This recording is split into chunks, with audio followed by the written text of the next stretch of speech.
far away, but you always know that you'll be the one that walk while they all play. I feel like it's an interesting. Oh, never fucking mind! Oh my brother. Ooh. What a fight this is. Bro! Oh, she ain't even nice. Looking for that Ground and pound. And this could be a go of MMA. It's hanging on. No, he's not. This kid is good. Wow, This kid CV is is good. brilliant, man. CV may be the truth. He may just be the truth, bro. That's what I'm going to call him from now on. CV the truth. He is a menace. He is wrecking through that division 5-0, challenging for the next PlayStation Championships. It will be our main event next week out. Him against NBK VUK. VUK might have, genuinely for me, right, VUK might have the best storyline for any fighter that we've ever had. He went from being the most improved fighter of last year to winning the belt within 31 days.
What is good, you beautiful bunch of savages? It is Primetime 86, VUK v CV. And of course, the Xbox Championship on the line as well between Caliber and Dave. This is set to be an historic card. And joining me in the commentary booth to call all of the action ahead is the one and only J-Dime TV. And of course, Mr. Humbledink. How you doing, lads? I am doing fantastic, Cyrus, and J-Dime, I know you are. We're both grinning ear to ear. We've got VUK versus CV for the PlayStation belt, and we've got DirrtyDave versus Caliber for the Xbox belt this evening. J-Dime, how you doing, my man? Man, I'm feeling great, and I'm a little nervous for this card. There's so many great fights. Let's start with the main event, too. We have VUK versus CV. Let's talk about that, Humble. Yeah, 100%. CV obviously has come through the ranks, Cyrus. He's been knocking people off left, right, and centre, and he's having some fantastic performances, including last week, which is what you see earlier on in that trailer. But VUK Gaming, as you said it, might have the best story in primetime ever, Cyrus. You can tell it because it's fantastic. Yeah, genuinely, brother. The first season that he had with us went negative overall during that season. Had some good fights. He was fighting tough opponents, but didn't quite get it going his way. But over the course of this most recent season, during 2022, he was able to accumulate such a run, challenge for the title, and at that point, at least, you know, was kind of well touted on the PlayStation side of things to be, you know, most improved of 2022, sorry. So yeah, basically going into 2023, he knew that, you know, he wanted to set his heights higher, and VUK has brought all of that to fruition. Went on a quick run, J-Dime, was able to secure that primetime gold within 31 days of winning most improved of 2022. I mean, I don't feel like anybody else has got a story to match that, to really climb from the bottom to the top every step of the way, and then finally get that gold. Must have been an amazing moment for Buck. Yeah, I feel like those early matches when he first got here, when he was getting criticized, when he wasn't winning as much, lit a fire under his belly, and he just took that to heart, and he didn't ever want to feel like that again, and he just marched his way to a title shot to becoming one of the best in the world, Humble. Yeah, 100%. And look at those two competitors. They've both had amazing journeys, but you've got to look at that co-main event as well, Cyrus. We have KM Caliber versus Dirty Dave. I believe this is like the third or fourth fight this season as well. These two fought each other a lot, and I believe for a belt. This is going to be an incredibly interesting fight. Both guys have fantastic IQ, fantastic skill, and have been killing people. The Caliber's being like a GSP. He's absolutely destroyed everybody he's fought, Cyrus. Yeah, honestly, especially on this most recent run, he seems to have taken a bit of a different approach. In previous seasons, he was kind of like our Donald Cerrone, where he'd take any fight short notice. He actually earned himself a role in the server, which was just late replacement. Like he was a shoe-in for it, right? But he would do that so often, and sometimes it would go his way, sometimes it didn't. And he put it all together this season, where he's really been, kind of signing up for the fights in the head. I would imagine putting in work with the KM boys, get, up for the talent that he's going to be fighting. And as you rightly said, him and Dirty Dave fought a couple of times already, gone back and forth each time they've stepped into that cage. There's been a bit of almost a triangle, a little bit bigger than that, but a triangle at the top of the Xbox division where we've seen 3 or 4 guys kind of battle it out and then taking on the newcomers. A couple of those have been able to earn their way through, of course, like Concept, who was recently the champion before Caliber, but it's just made for a real melting pot of action at the top end of that Xbox division for sure. But as you see, Jay, the entire card, my man, absolutely killer's row, and I think it's we've got so many to get through and so many fun fights. I think that the action is ready to go, my man. Pigeon Scout up against FSK Fadinator. Good to see Fadinator back. I know that you're a big fan of his performances, as are many within the community. Former champion, taking a little bit of time away, looking to make splash here this evening. Definitely, and here we go, J-Dime. Like crazy. Nate Diaz versus George Masvidal. How do you think this one's gonna go? How do I think this goes? I'm not giving you a prediction, but I'm just going to say that I'm happy Fadinator's back, because there was a point in time where Fadinator was the man on the Xbox side and nobody could beat him. That's how great the card is. On his return, he's on the early prelim, Cyrus. Yes, sir. I mean, look, this is the thing. Debut, right, shows you there's no bias in primetime MMA. He came in here, he's 0-0 this season, taking the time away. So it's about, it's about really finding out whether or not, in his own words, has he still got it? That's what he was saying in the chats. People are going to be asking, does he still have it?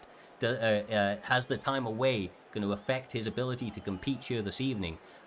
If I know Fadinator, I do not believe so. That man is cut from something different. But I will say on the opposite end of things, Pigeon Scout, a truly phenomenal competitor. This guy has not had all success, won some really good fights, but his boxing in particular is really slyly good. He's got some clean hands and makes them work more often than not. But he is getting slapped a little bit here by Diaz early on, even through a Stockton out there, Humble, which is a bit disrespectful from good old Fadinator. Oh yeah, Fadinator's he's a showman as well, J-Dan. This guy was going to want to put in a performance tonight. He knows he has to not only beat his opponent, but do it in a decisive manner, make other people realise that he is serious, make other people realise who he is, and get himself a move, because the Xbox division, as I said, is stacked at the moment. Yeah. And Fadinator wants to eventually get that title back, but it starts here. If he don't win this, he can't move up the ranks. But me personally, I'm not letting nobody smack me. I don't care who it is, Cyrus. Yeah, for sure. And I'm telling you, Pigeon is not going to let it slide, my man. When he gets those hands going, he causes big amounts of damage. Has to be careful not to blow his load and get taken down like that. But as you see, a dangerous man in his own right. Ooh. Definitely, he's got the side control now, coming in with the knees, and this is going to be interesting because he's going to try to deny his opponent and get a better position. He's building his grappling advantage up slowly. What does he know? He's just kind of testing the water there, Cyrus, seeing what he can get. Pigeons going a bit too quick in my liking. Yeah, the one thing I will say about him is that when he's composed, right, that's when you really see the best, as with most competitors, but I feel like sometimes the moment can get to him. He understood the challenge ahead of him here this evening. He has actually had a really tough set of fights. He's had 10 fights in total, 5-5 at this stage. all against top-level opponents. Right now, submission attempt from Diaz going to end up likely in top mount. He's going to get the switch. No? Yeah, I think he might, if he's got to hang on here if he keeps holding for a second. Nope. Ooh, nice work. Yeah. So I feel, Jay, that if Pigeon Scout is able to just kind of like settle into the moment, he'll have success that will surprise even himself. But Fadnator is an intimidating guy to be, compete against. Yeah, but you have to fight Fadnator with no respect. You won't make him have to prove that he's that good. Don't just acknowledge he's that good. Fight your fight. And to this point, he's winning this round because of that uppercut he landed. So, yeah, it's good as well. And Fadnator's got to have to switch it up. He's only got 3 rounds to do it, so it's not his normal sort of 5-round fights that he's used to having when he was a champion. So now he's got to kind of, put his foot on the gas and be urgent, but at the same time, maybe not get caught because Pigeon is landing those nice combinations as he's coming in, and they're damaging. They are, but I will say that on the opposite end of things, Diaz is kind of doing that death by 1,000 cuts so far. Pigeon's health has been flashing on a few occasions, and he's still very dangerous, but as Fadnator's landing, 5, 6, 7 punches, the Pigeon's 2 or 3, but it only takes 2 or 3 from Jorge. He's got some serious power in the hands, so, oh my goodness, Pigeon, do not do that again, brother. That was, woo. Oh, he did that because it was the end of the round. He was playing with fire. Yeah, he was playing with fire. If there was 1 more second left, he would have been dead. I mean, that's almost worse for Fadnator, because when you get that feeling you should have just got a knockout, and then you don't, it's like almost like you should be robbed of something, Cyrus. You can get it in your head that bit. No, for sure. No, it can, brother. It can. I actually, the fact it was the end of the round, the fact he's willing to plant now and just throw on some exchanges, I think the Pigeon Scout is starting to feel himself a little bit after that rock. He's kind of maybe seen some of the worst that Fadnator's going to offer. He knows the game plan here with Diaz. Oh, and as you can see, he's getting a bit tricky with it. It's what good counters. Giving him taunts, J Dam as well. We love a bit of that. Gets the over under there, goes to the back. Nice work for Fadnator. Gets to the pocket, and he gets caught with that beautiful boxing combination right in the middle there. A great sign. That's a great sign for Pigeon. He got Fadnator shooting for legs right now because Pigeon Scout hands are that clean right now, Cyrus. Yeah, and he's trying to land like sneaky little elbows. Look at that little head movement back to the side. Doesn't get caught with the uppercut. Beautifully timed by Fadnator. His accumulative damage may be enough soon. Oh my god. It's things like that, though, that just keep me on the edge of the seat, man, because, he's landing 5 or 6, but then that elbow, nasty, bro. I remember as well, that first round he got knocked down. Yeah. In the fight was kind of close. Round was kind of close, but at the same time, the knockdown's going to, potentially be the final factor of that round. So Pigeon's one up. It is the factor. If he gets another one in this round, then you've got to go balls to the wall, essentially, Jay. Yeah, it's depressing when it's a close round and you've been doing work, but you get knocked down. So all that work was for nothing, Cyrus. Yeah, exactly right, bro. Exactly right. Fadnator, man, he is a competitor. He doesn't often look to the judges' scorecards, so I imagine he's going to be trying to get a submission or knockout within the next 7 minutes of this fight. But taking the back there is obviously a strong position. He's got submissions like the armbar available. Of course, R and C not on the table, Humble. But a minute 55, still a lot of time to try and sync something up. Yeah, he's looking to kind of get some ground and pound off, maybe possibly get to mount. We'll see his options. He goes to backside and he's going to test his opponent's sort of. He gets up, look at that. Nice. Look at that. He might show it to mount here, maybe. And he got him in a crucifix. Pigeon is looking really good right now. If you're Fadnator right now, do you panic, Cyrus? I'm not liking the momentum of the fight. I feel like Fadnator's been in worse positions in the past, but maybe not against somebody that maybe doesn't have the accomplishments, right? Like his closest fights have come against people like Cripsy and the like in the past. His time away, he's been competing elsewhere, I believe, during the ESFL team season, but this is a tough test. Like I said, people were sleeping on Pigeon, including Pigeon, going into this fight. And, including Pigeon. Including Pigeon. He don't believe in himself. Bet on fighting it. He's like, he'll say like, yeah, I'm in this to win it, but you could tell he was kind of like maybe a little bit hesitant against the talent that was standing across from him. But I've seen him do great things in the past when people who were at the top of their game did not take him seriously. He's got legit skills, like he's a solid player, and stick believing in that fundamental, I think, will only do him more successes. He's got 5 long minutes ahead of him. Can he get the finish? Can the one and only Fadnator come back? I don't know, Humble, but we're about to find out for that. the third round. The Fadinator's got to come out swinging, but maybe that's been the problem, J-Dime. You know, that round was close. I don't know how I'd give it to. That round wasn't close. Give it to Fad. No, the strikes was. Am I tripping, or the strikes were like 35-16? I didn't see. I didn't look at the stats, but you could be. Honestly, you could be right, especially with some of the turnarounds. I don't know, man. Pigeon's looking good, but his head health flashing good. Yeah, his hair. Fad is fighting like he needs a knockout right now. Maybe it's us. Fad could be like 1-1 at the moment. He could just cruise this round, but he's not that type of character either, Cyrus. Yeah, he's really not. Like I said, he will always go for the finish. Good old Fadinator. Too many highlights to his resume to even call out. But as you can see here, he's having a moderate amount of success. Pigeon needs to change something up, otherwise this is gonna happen. Here we go. This is gonna test him. Oh no! That is bad for him. Oh my God! Done. Oh my God! He survives again. He's still up. How is he still up? It's called brain damage. Look at this. He's stuck. He needed a counter. He just needed a counter. There is no way. He just needed a counter. Stuck in.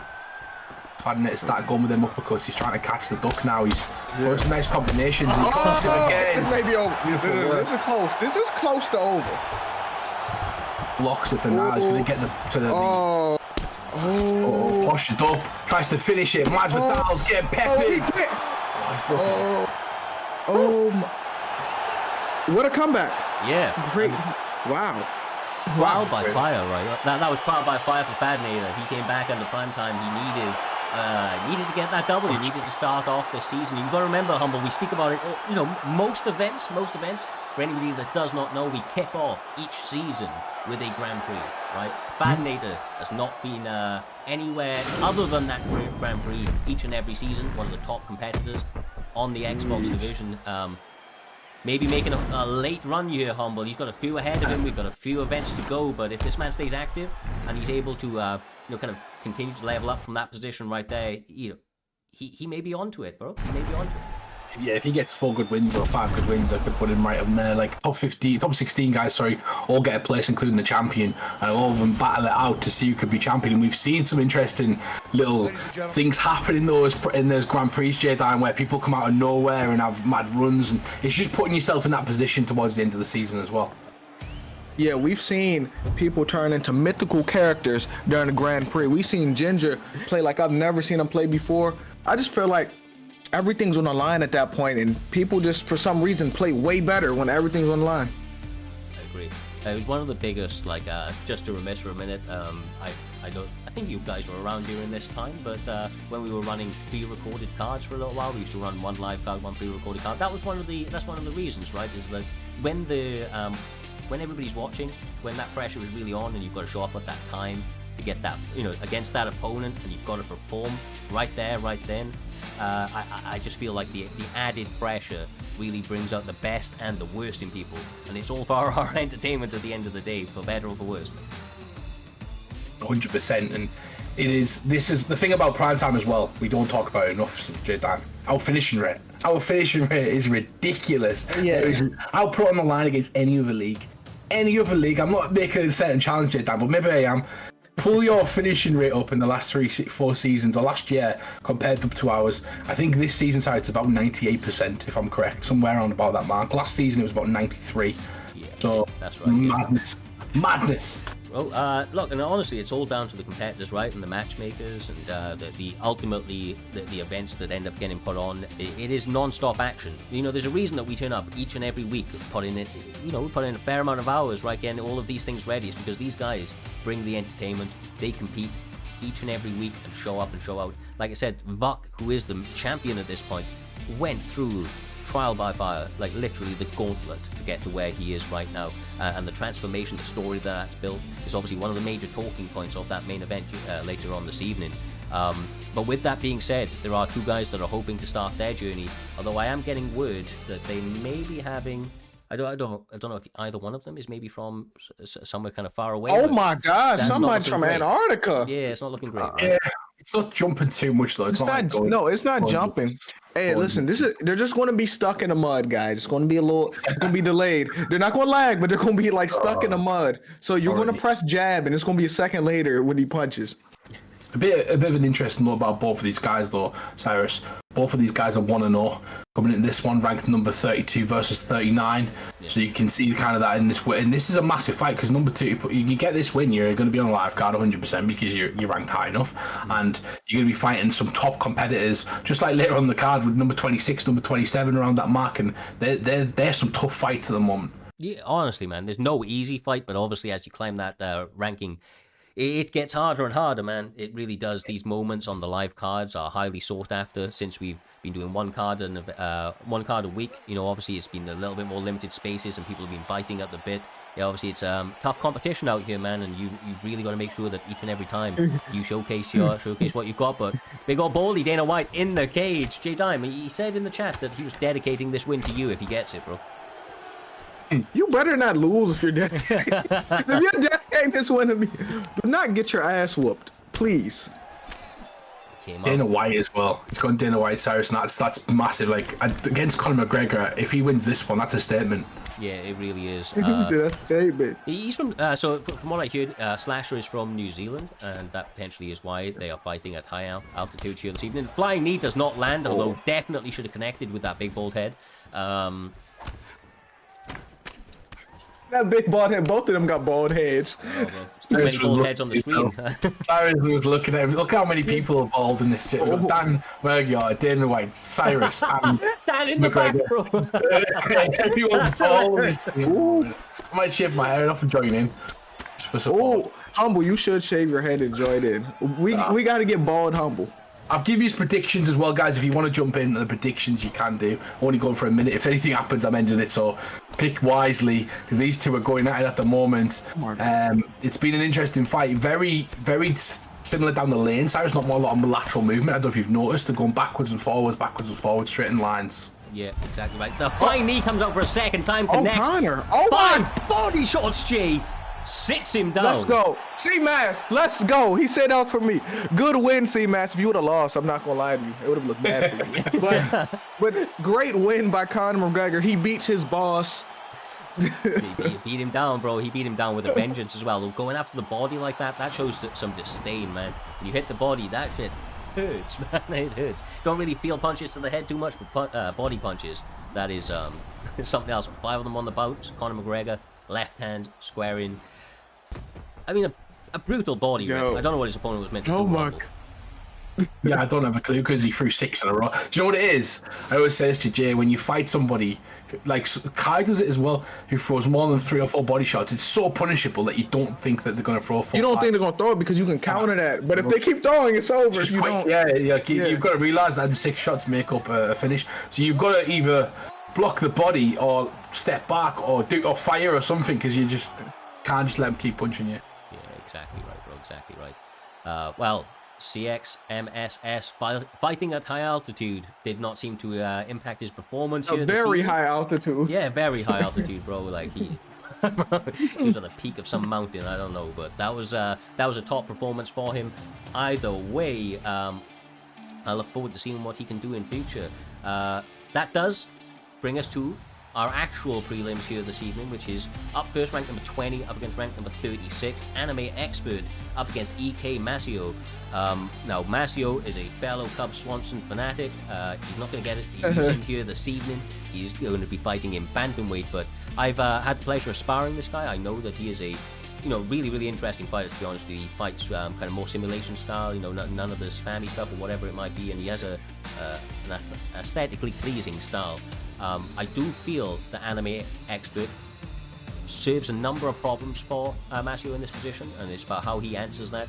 He has a pretty aggressive style, likes to work combinations, put pressure out here, Humble, and I feel like that sort of combination could lead to a really, really interesting matchup. They're kind of contrasting styles. Yeah, they're a flyweight as well, and them sort of combinations have becoming thick. Is it flyweight or bantamweight? Sorry, but the fusion flyweight fight. No, I thought I was wrong. Yeah. I said bantamweight. Yeah. Yeah, I thought it was flyweight, but it is bantamweight, and the fact using flyweight fighters. But yeah, Dobson versus Lineker, very interesting, very quick, very explosive. J-Dime. These two are going to be able to take a lot of punishment and also move a lot very quickly, so the defense will be high. Yeah, and I love the John Dodson pick. John Dodson's like a sleeper pick. He has great boxing. He's really fast. Like, he's just a bad matchup, and he knocked TJ Dillashaw's head off in real life. People forget that. We've actually been seeing John Dodson being used a bunch recently though, and he's been like a low-key, a really solid pick in this weight class. Hands of Stone though may have something for him in this one. I will say in the chat, I did not know this. Apparently, Anime is now part of Regicide, so he's now training with a camp, and we'll have to see if that's kind of adjusted his style in any way. He's coming out as active as ever here, Humble. Yeah, it's got to do something. You know, when you're training with people, unless you're an active, it's got to do something because you're with a team of people who are good at the game. You're learning new things. You're passing ideas around. It's the idea of a team is to grow as a team essentially. So it's going to help him. I don't know if he was in a team before this, Cyrus, but it's going to help him. Massive. Yeah, I believe he was just kind of sparring people around the league. You know, obviously there's a lot of guys to really get some good work in with, but like you say, the concentration and the teamwork around a camp can go a long way. Regicide is a newly formed camp, under prime time at least, and they've been doing some good work so far. Some standout talents that we'll get to see later on this evening. Anime expert, honestly looking the best I've ever seen him right now. The feints, the constant kind of shots that he's landing. Jake, do you know, does Hands of Stone over here have like actually damaging hands in this game? I feel like they did him dirty with the power, did they not? Lineker, that is. I've never used or played against John Lineker in this game. Okay, fair. He's got massive power. Yeah, he's got good power in his hands. But he has to have power. Like, why wouldn't he? Doesn't have good speed. They wouldn't do him that dirty. Not that. Yeah, bad. he's not like 86 or something. Whoa, no way. No. That's a crime. 86 power is a crime. I'm sure somebody will correct us in the chat, but I feel like that was the case. Maybe not. He's landing some good shots here this evening, but he gets stuck. Beautiful little grip from John Dodson. Masio trying to take advantage of some slick head movement. But I don't know if Jay's feeling the same, but I'm watching Masio and just seeing like this top IQ sort of player at the moment because he's in, he's out, he's tapping the body, he's making him miss more and more and more. And as he makes him miss even more, and that's that lander combination, that's going to essentially zap the stamina. He essentially boxed him up, J-Dan. Yeah, we're on the same page. I was seeing the same thing, and I was looking at Anime's stamina too. He's making him throw. He's making him whiff. That's the most important thing. He's not hitting the glove sometimes. He's whiffing sometimes, even though he's landing shots now, Cyrus. Nice. Well, yeah, I completely agree with you. This is one of the things about Masio. He's a fighter that fights over the long term. Quite honestly, me and him fight very, very similar. The way that he uses those lunging strikes, I really, really appreciate it. It interrupts his opponents, allows him to continue combinations or find the exit. And as his opponent gets a stamina deficit like this, he's only going to be able to continue to run away with that. I didn't realize his stamina was draining that quickly. Eagle eye, guys. Beautiful. Never mind. You might not need stamina, bro. It doesn't matter. It does not matter. Okay. Nearly dead. That's crazy. Brink of death, J-Dime. He's going to try and posture up right now and get some. No, he's not. He's not even going to try to posture up. He's not going to try to. Tap the look at him. So universally in the chat, we seem to be having numbers ranging between 92 and 97, with the majority of people going 97. So looks like I was nice. wrong. Yeah, Lineker did still get high. Yeah, I've played with him a few times. I'm pretty sure it's pretty high. 86 would be crazy. I swear there's somebody they've done like that. I thought it was Lineker, but obviously I missed out. It was Nick Diaz has got that. So yeah. That's crazy because of the knockouts he's had, but it's I'm like trying to figure out Masio's movement in this so far. J-Dime, he's not really moved too laterally. He's let I think that's the key to kind of picking, because I know what he's trying to do, but his lateral movement is not fully there yet. He's kind of going backwards and forwards. He's getting caught in combinations, and now it's could be it. And then he keeps getting hit with the jab. It's always hitting his block. He hasn't slipped one. He hasn't. Them jabs to the block is setting up everything too.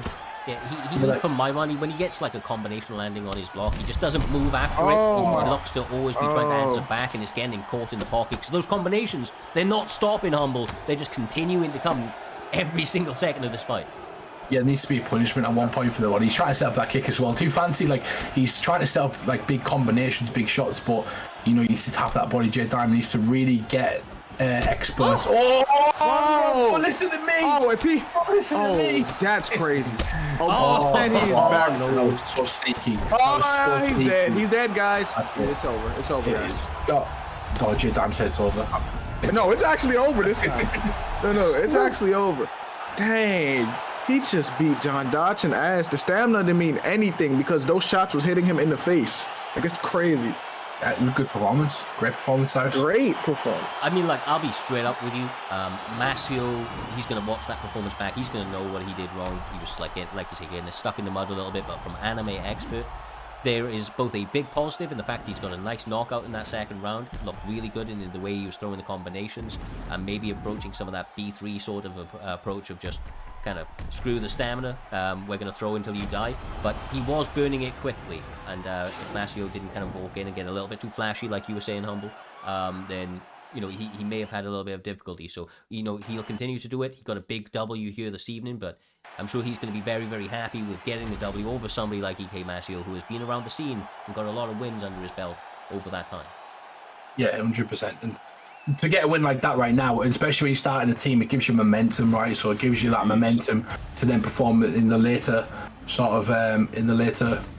stages, and that'll be the interesting part, how he's going to do in his next fight, how he's going to perform, because currently he's ranked 20, so he's pushed himself in the top 10, top 15 essentially, Cyrus. That's a big fight, especially with the talent we have in that division.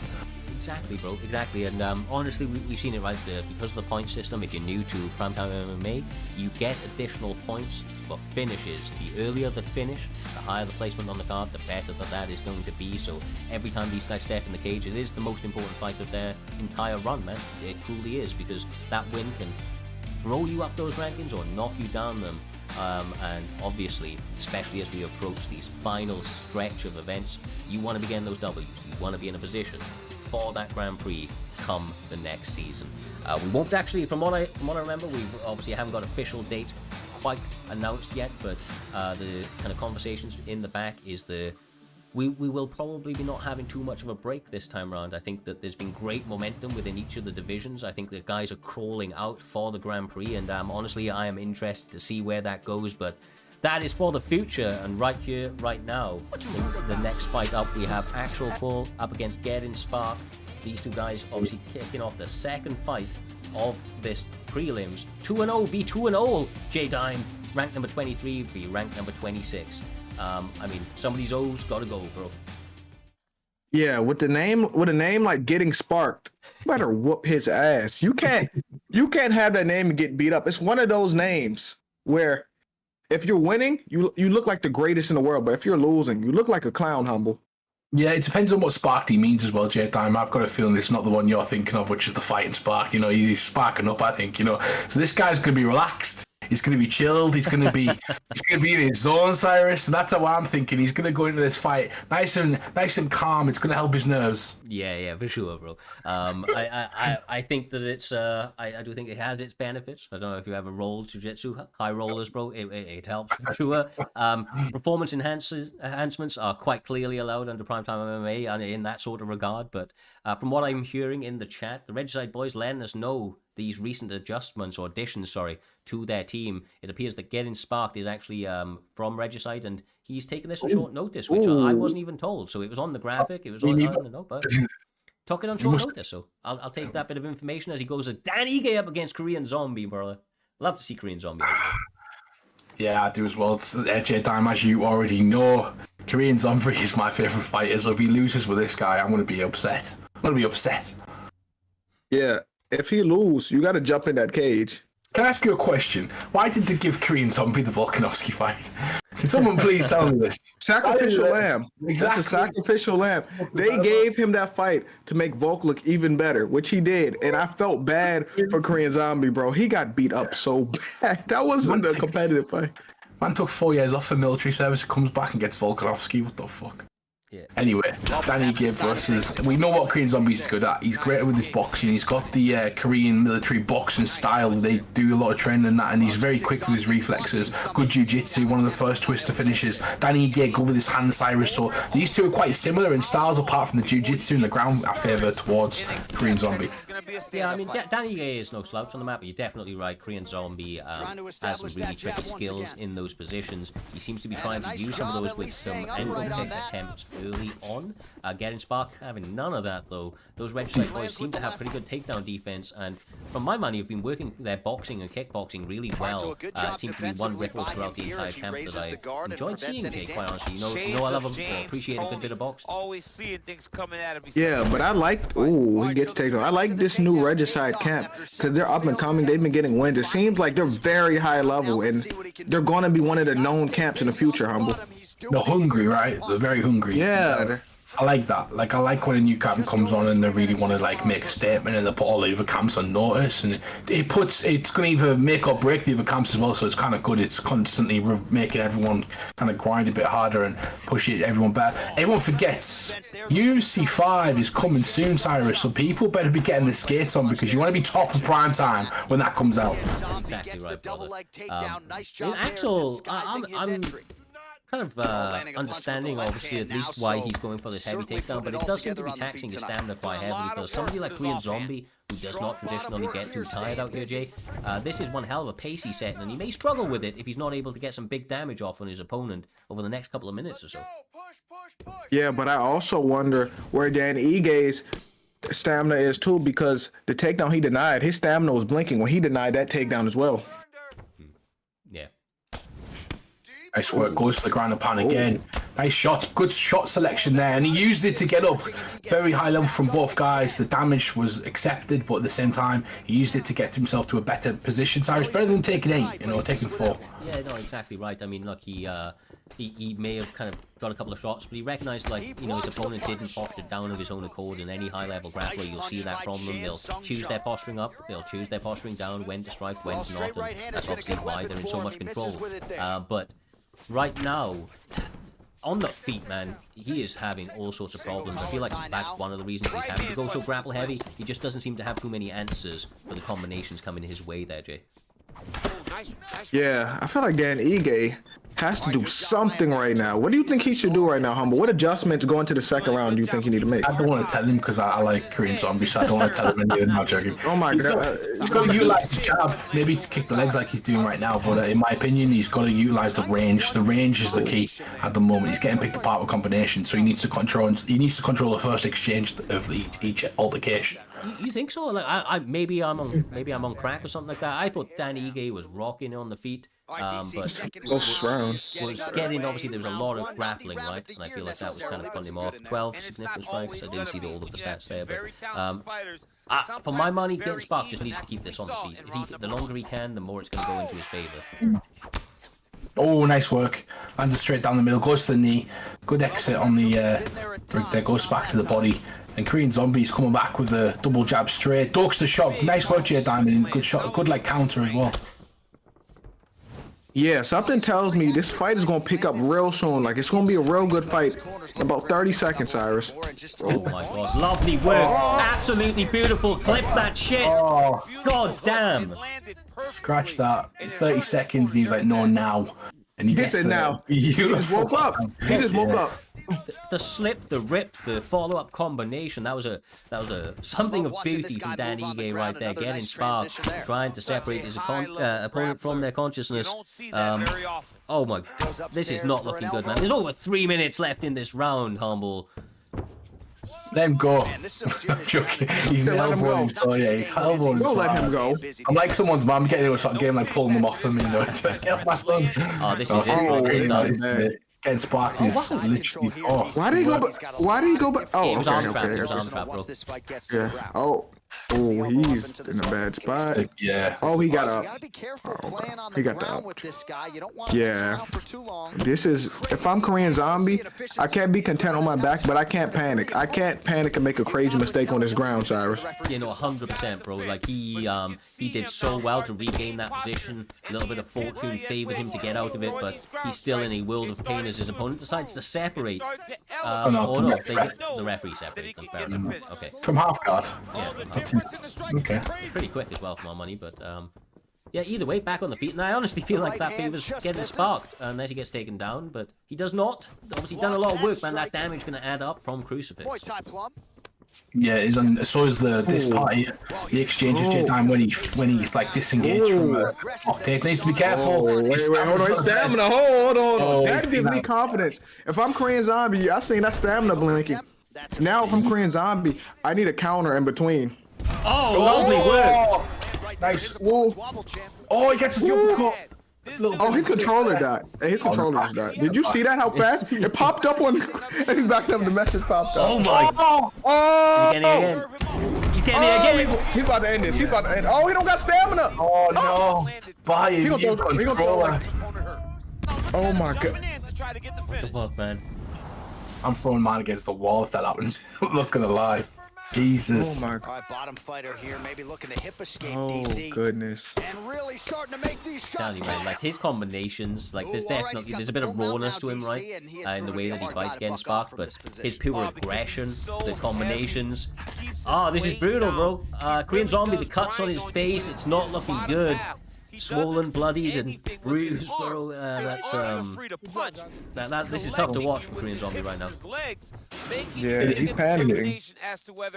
He's a zombie though, Jay. He's a zombie. He comes back. You know, he's Yeah, still alive. but you know what the problem I have? I'm gonna tell you what the problem I have. Dana White watched him get whooped like that by Volkanovski and sanctioned this fight. He's letting this happen to him again is my problem. After a couple of months as well, this is crazy.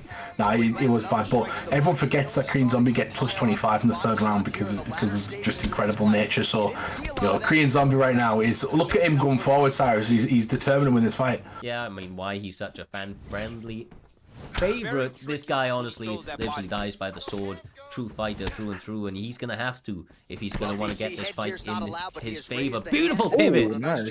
Nice. Moments like that gives him hope. Gives him hope. Jay. This match is not over. It's Yeah. far from over, but it may be over now that I said something. But As soon as you said that, you're like, I don't want to win anymore.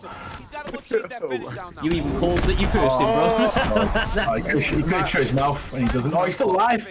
He's still alive, still not over. J Dimes has not jinxed anything. Here we go. Korean Zombie's face. Someone said it looks like a tomato at the moment. It's about to be mushed up, Cyrus, because he's squashing those tomatoes right now. Now he's chopping the wood. Oh, he can't walk. His face is like a tomato.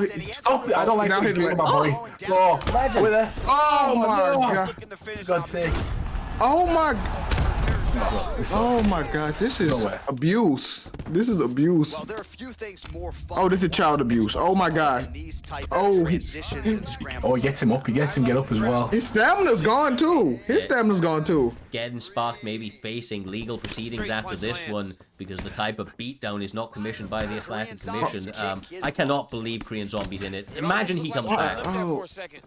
Yeah, I don't think Sparks watched too many prime times because I wouldn't be letting this fight. This fight needs to be. He needs to finish it as soon as possible because we've seen it so many times. Scramble right there. Beautiful. No one has stamina right now. Let's keep this in mind here.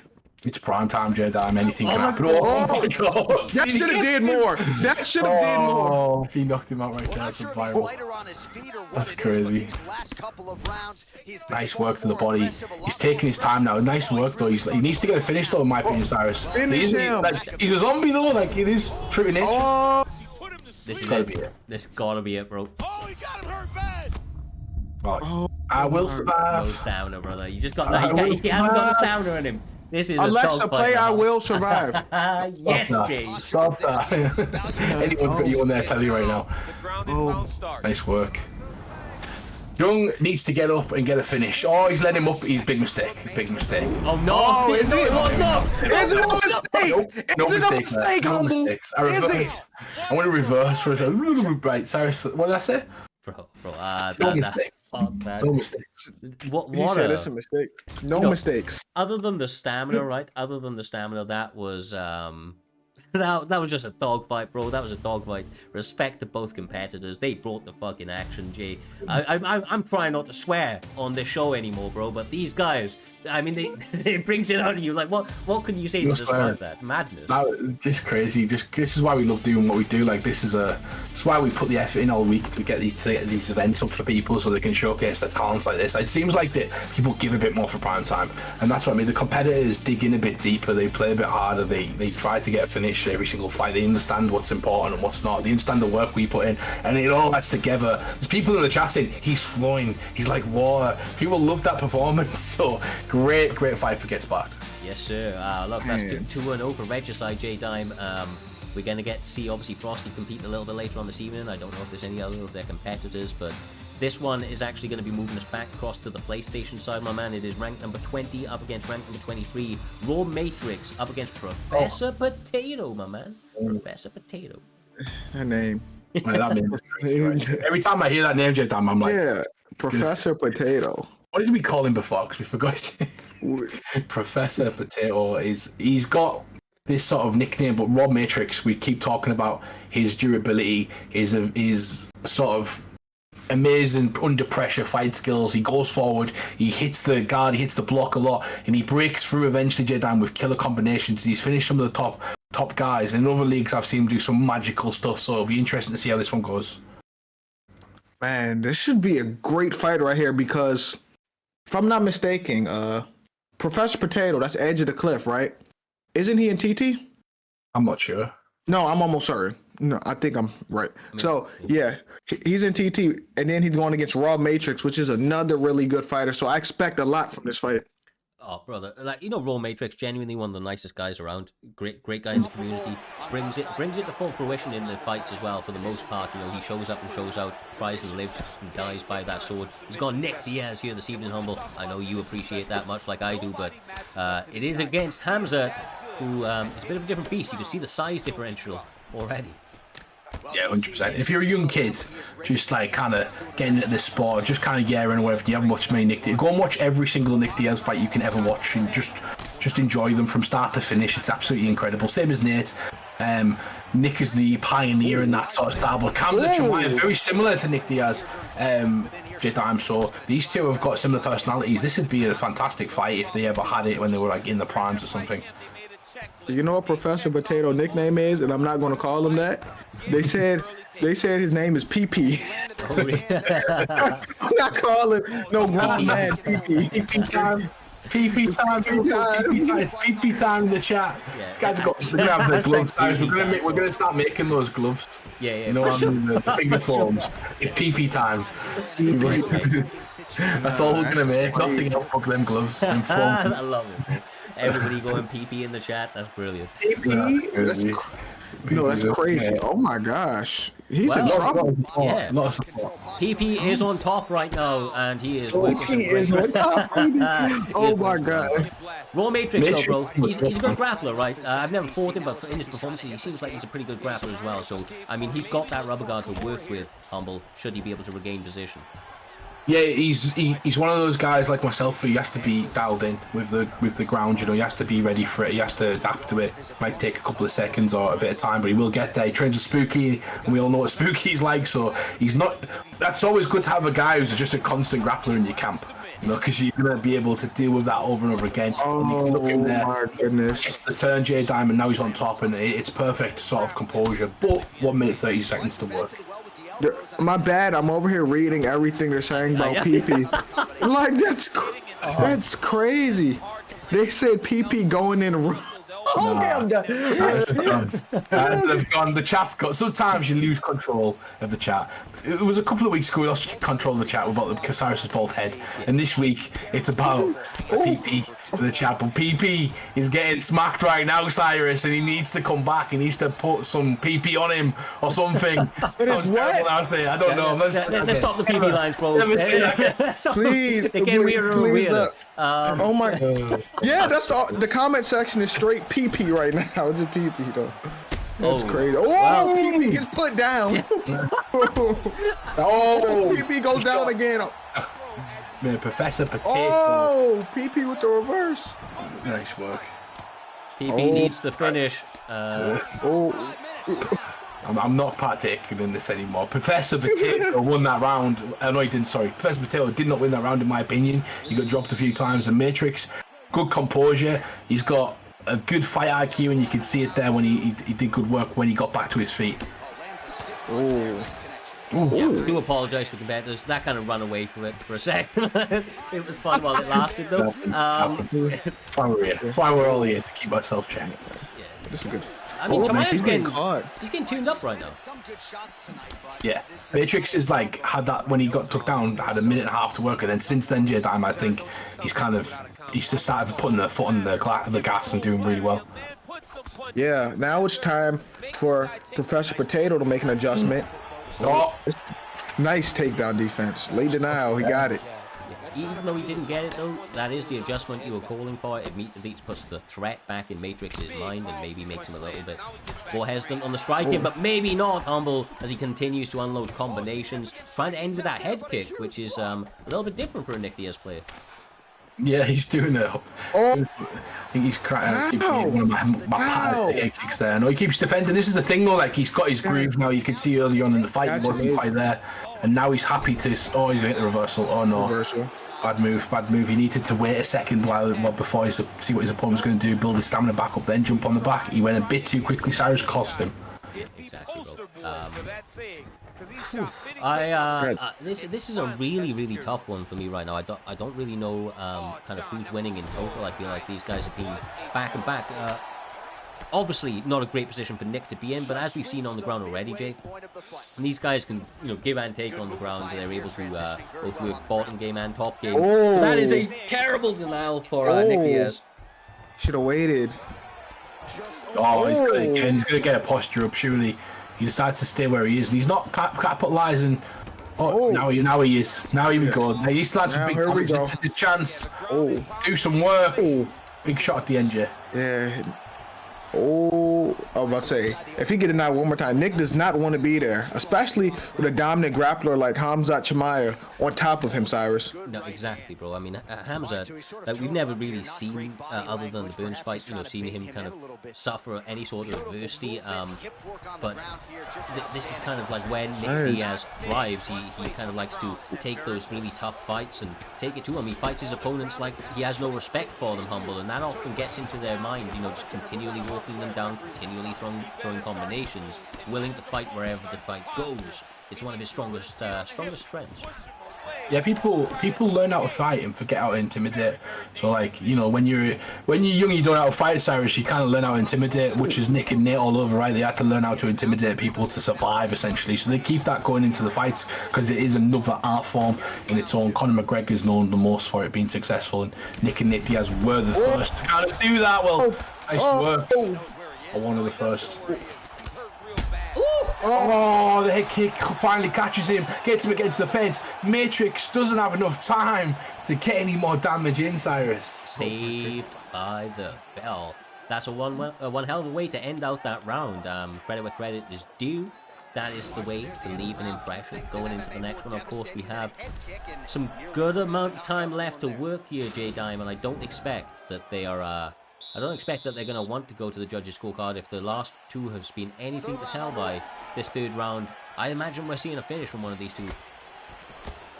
I think Hamzat needs a finish. That's what I think right now. Oh, yeah, I agree. Matrix. Why does he give him the chance? Matrix with the finish, Cyrus. He's laying on the ground in the position of Christ himself. Like that was some brutal work from Nick Diaz. Continued that pace throughout the entire thing. Raw Matrix, let's say one of the nicest guys in the community, gets the job done in the cage, brother. He was 3-3 going into this one, 4-3 now. And it was a tough earned fight, I feel. I feel like he earned every second of that. Yeah, 100%. He was the underdog as well, according to a lot of people. A lot of people fancied Professor Potato in this one, but Matrix comes out on top. Like I said, I've seen him do some incredible things to some of the best players in this community. and I'm not going to name them off, but he's done some of the best things. And coming over here in prime time, he did finish top 15 last season. He's going to make a push for it right now. He looks like he's taking it seriously, and a fantastic win. Maybe people won't doubt him next time, J-Dan. Man, I'm just still reading. All right, listen to me, Professor Potato. You can build from that fight. You may have lost it to a great fighter in Matrix, but don't let these comments get to you bad. You feel PP may be on top next match, and that's how crazy. Next time PP will be on top. I got you. You need some motivation? I'm here. Well, an incredible fight, man. Honestly, these guys, well, I say it like I'm surprised, but it is surprising that these guys continue to do it, right? There's like every time fun-ass fights, laying it all on the line. The chat going wild for that one for one reason or another. I can't remember why, but we move on very, very nicely to the next one on the prelims. We have ranked number 11, Amazon, up against ranked number 16 in Temp. This one in Bantamweight. My good friend Humble. These two guys been around for a long old time now, brother. They're genuinely veterans of that PlayStation side. Top end of the division. There's high stakes here. There's high stakes, especially for Temp, who's looking to breach into that top 15 and maybe even the top 10 with a big win over Amazon. Yeah, that's the thing, right? We're only at the prelims still, and we've got number 11 versus number 16. It's mental, only goes up from here as well. Absolute craziness, in my opinion. So it's prime time's mad. Honestly, there's 150 competitors in each division. People don't realise the depth of our divisions, and these guys have earned to where they want to be. You know, they've put themselves there, and we're gonna see Raul Rosa, Jay. I know you want to talk about it, so we're gonna see Raul Rosa versus Cody Garra, Jay. Let's go. All right, so listen to me. We have the new one up and comer, the 18-year-old little ugly dude, Raul Rosas. What do you mean? What do you mean? What do you mean? Look at him, you know what I mean. He's going to be great. You know what I mean. Listen, versus the former champ and Cody Garbrandt. This is a great opportunity for Raul Rosas, who, all jokes aside, I think is going to be really good in the future. And part of the reason is why he looked like that. I think he's going to be a great fighter. He looked like he can whoop ass too. Yeah. But yeah, he had a tough test in front of him. That's the bottom line. No, that speed of Cody Garbrandt is something else, but the youth and durability overall, I feel like maybe the edge in this one. We'll have to see how Temp employs the speed and their power advantage. Do you know his stats actually? Either of you do know those stats? I've not played them all. No, not really. Yeah. Not since haven't really got to use him yet. But I'm going to say something sorry about Raul Rosa. Anybody my coach used to have kind of a say, my old boxer coach, and he used to say anybody with a nose like that's been punched a lot in that nose, so aim for it. So, Are we talking about Raul Rosas? Yeah, just Raul Rosa, yeah, because I think he was born with that nose. Okay, my bad. It's a special exception. He didn't get punched a lot. Wow. He's definitely been punched in that shit though. Like, he's definitely. The flat nose sometimes can mean that you broke your nose or you've had like your cartilage got smashed out. Maybe it's different. It's different. That's just him. Yeah, all right, it's just different. But a fantastic wrestler, right? He's going to use his wrestling. I don't know how his striking is. All right, here we go. All jokes aside, let's go. Oh, nice little leg kick. He seems pretty fast. Not as fast as Cody, of course, but does good amounts of damage on the shots, Jay. This is a great match. Amazon and Temp, that's a great match. And I know last time Temp fought, I said exactly how he throw the straight lead overhand a lot, and he kept hitting the guy with it. I hope Amazon don't let that happen. Yeah, I think Amazon. I've watched Amazon for a while, and he's got like smarter and smarter and smarter. And I know he fought Blake last week, but Blake's been on a tear. We don't even know what's going on there, Jed Dime. His opponent pulled out this week. No idea what's happening with Blake because he's killing it at the moment. But Amazon is one of those guys that gets better. He learns from his losses, and he's going to learn like quite quickly what Temp's going to do, I think. Yeah, and they fought, if I'm not mistaken, they fought before. I don't know if it's been this season, but they're very familiar with each other too. So he's want to make an adjustment, and Amazon is good at making comebacks if he's down too. Bro, Temp is having some fucking problems right now. God. Roll is landing flying, but he gets... the straight lead overhead. Oh my! Did I? The dime is literally exposing the man. Mystic live. I'm literally. I'm sure last time he nearly got him knocked out because he was telling the guy what, like the shot to Frost Irish, And he had money on the line, I'm not saying anything, Kraus. Yeah. Wow. That's crazy, Humble. That's crazy.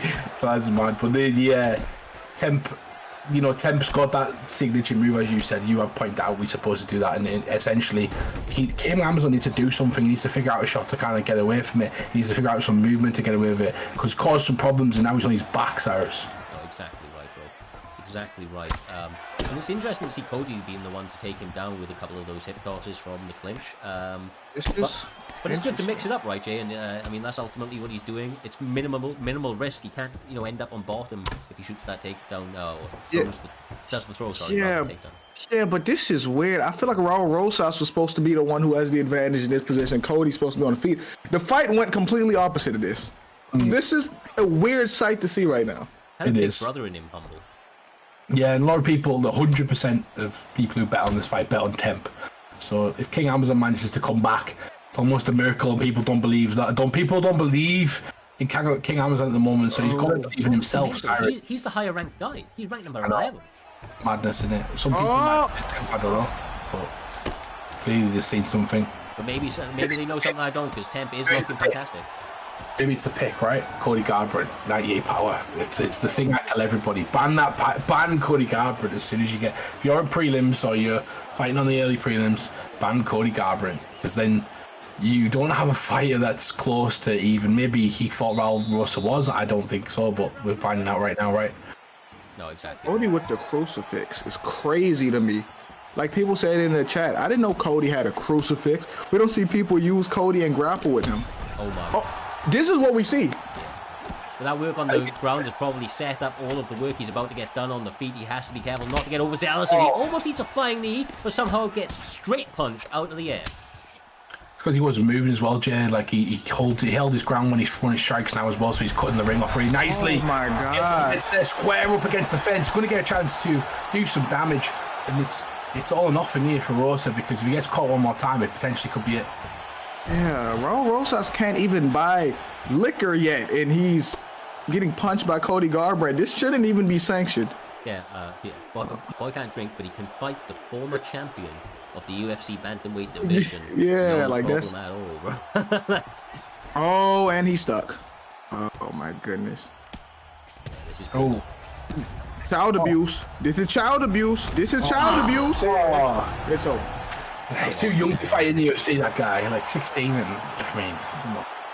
Yeah, that's great performance from Temp, though. I actually feel like the fight wasn't going his way at the beginning, but then he threw that signature move that Jay mystically predicted, and from that moment onwards, I mean, that must have been like his, power-up mode. He went Super Saiyan at that point and just run away with the fight. It was almost like Raul couldn't come back into it. That changed the fight. That straight lead over and changed. Once he landed that, because at first he was getting pieced up a little bit. Once he landed that, he changed momentum. Raul Rosas never got it back, and he got abused. Yeah, and some people can do that. They can roll with the tempo, right? Once they set that tempo and set the bar, they don't let up. It's just kind of hitting that stride, and that's exactly what he did, Cyrus. He hit the stride nicely. Exactly, brother. Exactly. We speak about momentum a bunch. It's important to get it. It's important to keep it. And that's exactly what he was able to do there this evening. It does move us on beautifully to the next one. We have another preliminary bout on the cards. It is going to be between the one and only ranked number 10, B3 Wavy, up against ranked number 21, Mudkips. 2-0 is Mudkips. He is undefeated, looking to take on a big name from a recognizable camp out here, Humble. Gonna throw it back to you on this one, brother. This is in featherweight. I expect really big things. I don't know Mudkips. I don't know if I've called his fights before, and I apologize if I have, but I feel like this might be the first I'm seeing in him, and if that's the case, he has a big platform here to get this fight done in emphatic fashion on a very visible spot on tonight's card. Yeah, definitely. And a lot of guys who we haven't seen fight might have fought on unaired, because we do have an unaired section as well, with a lot of guys who don't quite get on this card because of the rankings. And Mudkips might have been there as well, so he's 2-0 at the moment. You can't deny the guy. Ranked number 21, J Diamond. You move up quickly when you're winning. When you haven't lost and you keep winning, it's good. But this is what you get. You get B3 Wavy, and you're liking this because obviously Wavy has changed his name from Raw Pappy, essentially, and he's moved to a B3 camp. What you're friends with this guy, so what do you make of that?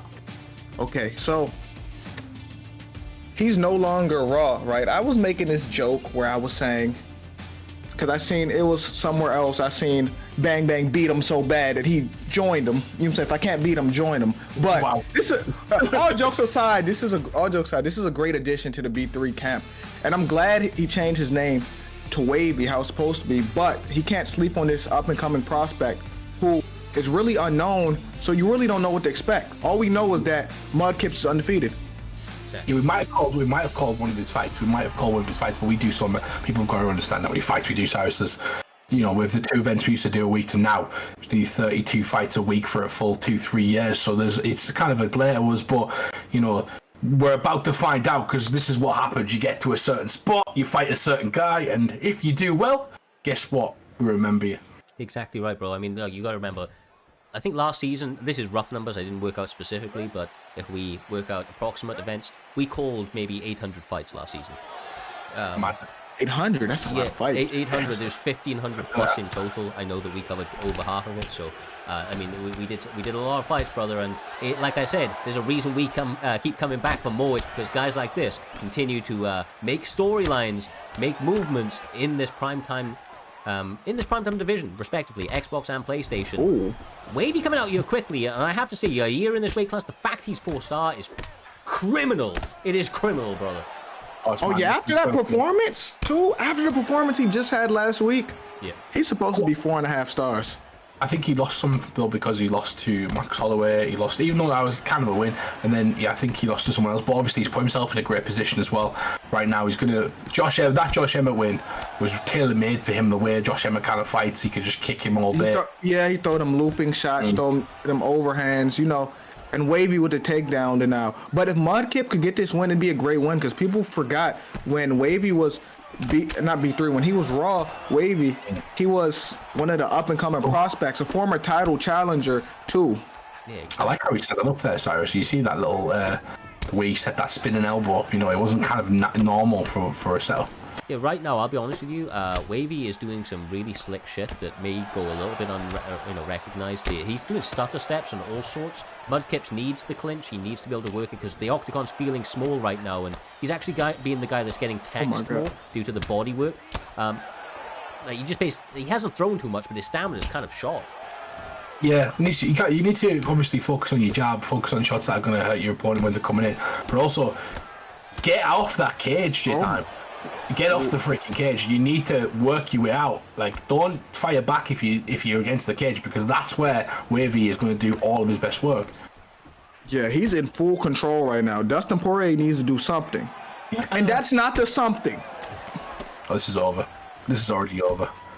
I'm not going to rule this kid out, right? He's undefeated. There is something to that. This might be the first time he's faced adversity under the primetime banner. We don't know how those last fights went.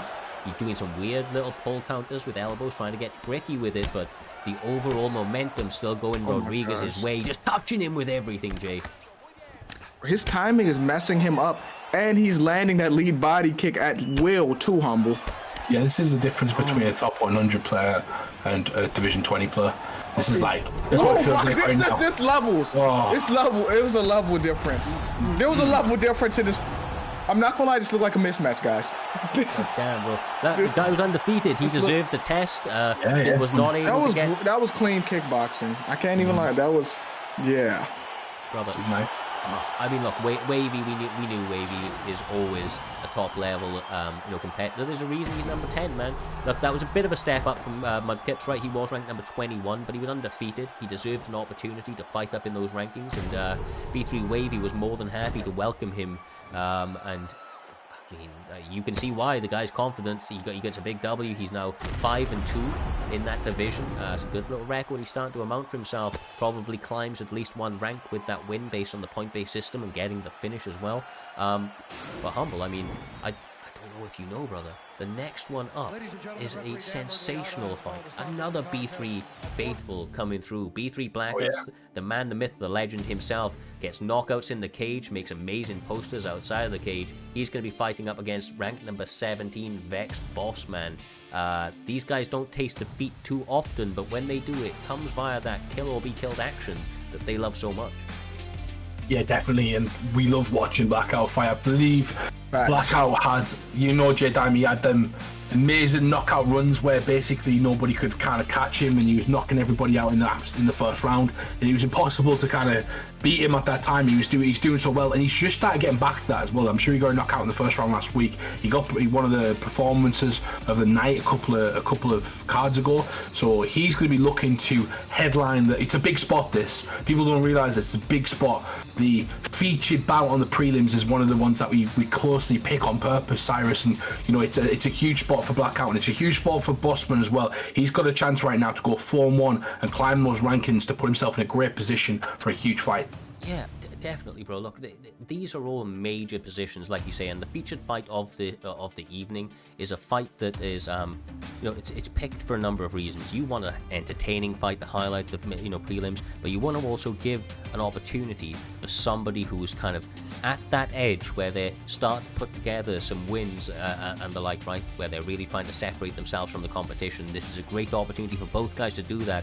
Bossman, you know, is a guy that we've seen around the community for a little while. He is truly coming into his own, obviously looking to put together a nice set of wins, and doing something like that against Blackout, he would go, if he wins this one, he goes from 3-1, ranked number 17, to 4-1 and inside the top 10.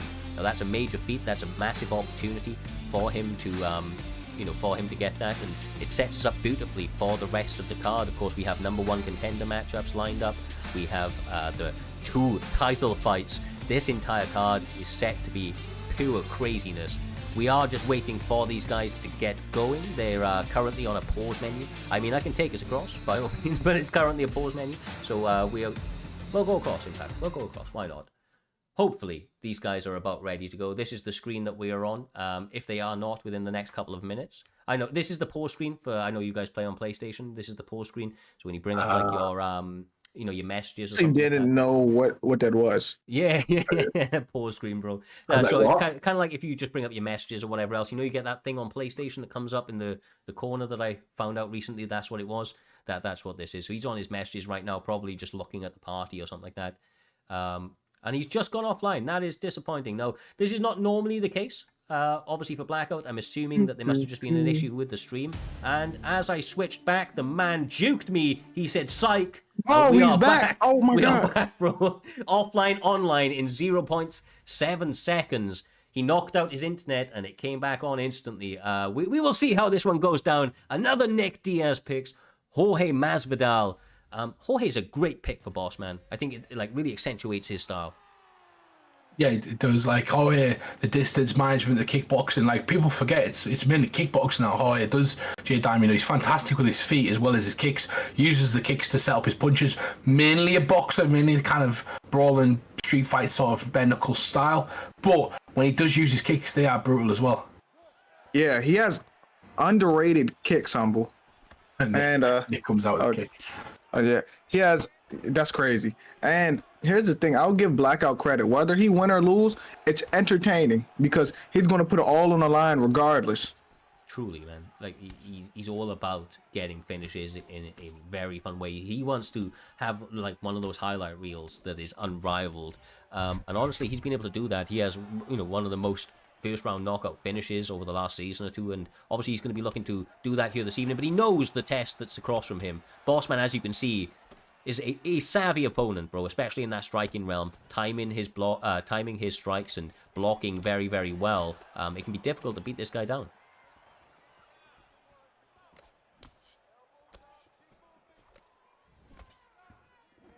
Nice work. That kick right there, I never like it coming my way, but it's dangerous. Yeah, that axe kick. Oh my. Oh. This fight is going to get good in a second. It's going to get real good because it's already good, Jay. These two but it's going to get better. It's already good, but I'm going to say, because you know how a Blackout fight go, whether he going to get his ass whooped or he whooped someone's ass. Oh my God. Pull. That was a slip pull, but yeah. Nice work. Both guys were ready for that there. They kind of psyched each other out. Nice head kick, like what he's doing right there. When you pull a shot, Cyrus, the head kick's there. Not many people throw head kicks, so essentially a lot of people do them pulls and don't get caught, but that's how you counter it. Yeah, for sure. I mean, look, I'll be straight up with you. Blackout right now, obviously getting the cumulative damage, but Bossman doing everything needed to get the damage in there as well. I mean, every time he lands, you see the head health of Diaz absolutely disappear. I don't know which way this one's going to go, but Blackout's head health is getting attacked pretty heavily. But I say that as Bossman gets tagged up as well. A pick 'em, Jay. Yeah, I don't know who's gonna win this fight, honestly. Like, this is such an even matchup. Ooh. Especially, this would be a good fight in real life back then too. This would still be a good fight. Like, this is. They're kind of cancelling each other out a little bit here. It's interesting to see Blackout getting taken down here for Bossman to go to the mat. Obviously, an excellent kind of movement across into side control, and he uses that to get top mount. Gives up his back. This is terrible for Blackout, but does manage to use it to it's not separate. terrible. That may have been the plan the whole time. If you concentrate on the right or left analog, there's only really two options that can go when they do that, and people don't realize that it's quite easy just to flick your stick whichever way they're going, and then you'll get out like he just did that there. So he's a veteran. He knew exactly what he wanted, gave his opponent an opportunity, and kind of capitalized on him going for it. Jay Diamond. Now he's on top doing some damage. Yeah, I'm glad it's back on the feet. Let's brawl.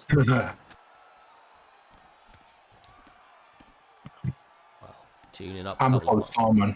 Yeah, obviously Blackout, he has to like do the death by 1,000 cuts sort of approach, because obviously Nick doesn't have a massive set of power in this fight. He's doing a good job of landing a high volume, but that power of Jorge, I know I keep talking about it, but it's because it's just so present every time we see him step in that cage. It's obviously an equalizer. They say, like in boxing, power is the true equalizer. Well, it's quite clearly the same effect in mixed martial arts as we're seeing. As, every time we kind of see this sort of thing, durability v power, the power is, a terrifying thing to be across from. Yeah, there's some people that can capitalize on that though, because the power. For instance, tonight in the main event, we're going to see CV go Izzy, Jay Diamond. We're about to see what? This could what are we be about it. to see? Bossman. Oh my!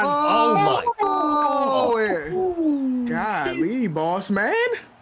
Great win. Golly, it was an even fight a second ago.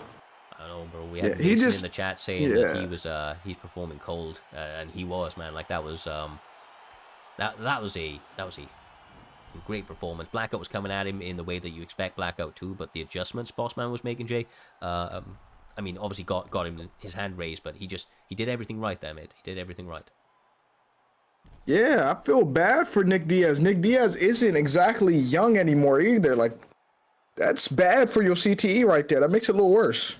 It does, bro. A nice little feather in his cap as well. Like I said, he's now 4-1. He gets a W over over Blackout, who is a pretty big name in that division. He's been around the scene for a little while. He has a lot of knockouts and finishes to his resume. Great shit. With that all being said, we now, of course, have an incredible night of fights set ahead with the main card. The only fight that unfortunately has fallen through is rank number 2, BFAB Trixie, up against DB Chris. So we are going to take a quick 2-minute interval as we go to the promos of here this evening. Like I said, these are big-ass fights. We have number 1 contender matchups, both on the Xbox and on the PlayStation side of things. And of course, the promo that we run at the beginning. There were some technical issues, so we'll just rerun that for anybody that missed the opening section of those highlights. Far away, but you always know that.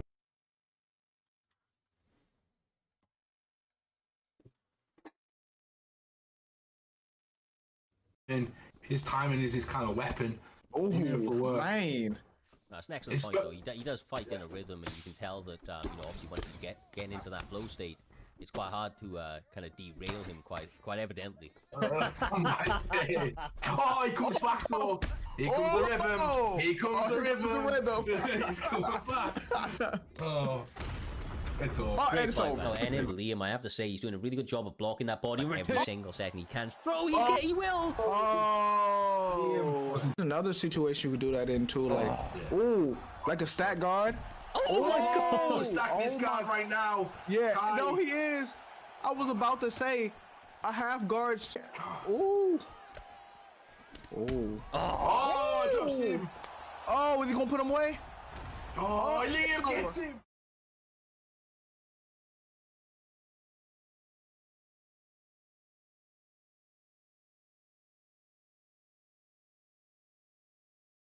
The block probably can't take too much more of it, and he does need to start getting into these exchanges with some some really high-risk things like that right there, just to kind of get Bang Bang's respect in, you know, trying to kind of diffuse his offense with the offense of his own. Oh my! Oh, and he stacked him. This may be over, guys. He's still here. That's He impressive. needs to be careful for 10 seconds to get through this round. It's over. Great fight. Back King, he has fought back from adversity more times than not, but this may not be his time here this evening. This is not a comeback. Oh, is it? How? It ain't over, bro. Oh my God. It may be a comeback. Shot selection. Oh, is it good? Oh my God! No. Trixie. Oh, my witness. Can he do it again? He's got 55 seconds to try and get a win. It's over.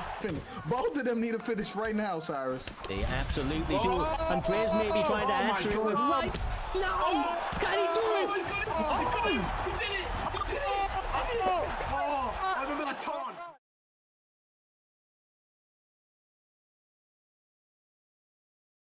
From far away, but you'll always know that you'll be the one that walk while they all page. I feel like it's an interesting. Oh, never fucking mind! What a fight this is.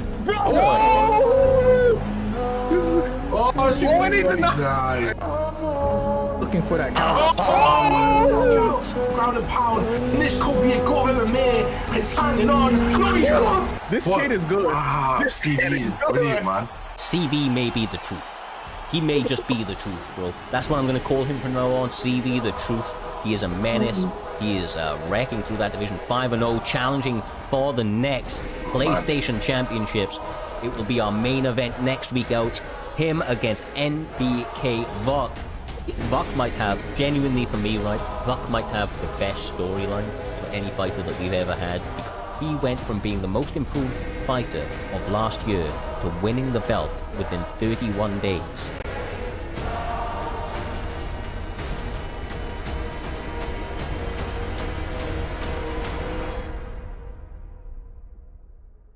From the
We are back. Primetime 86. Mr. Humbledink, J Dime. We have a sensational main card set for all of the primetime fans around the world.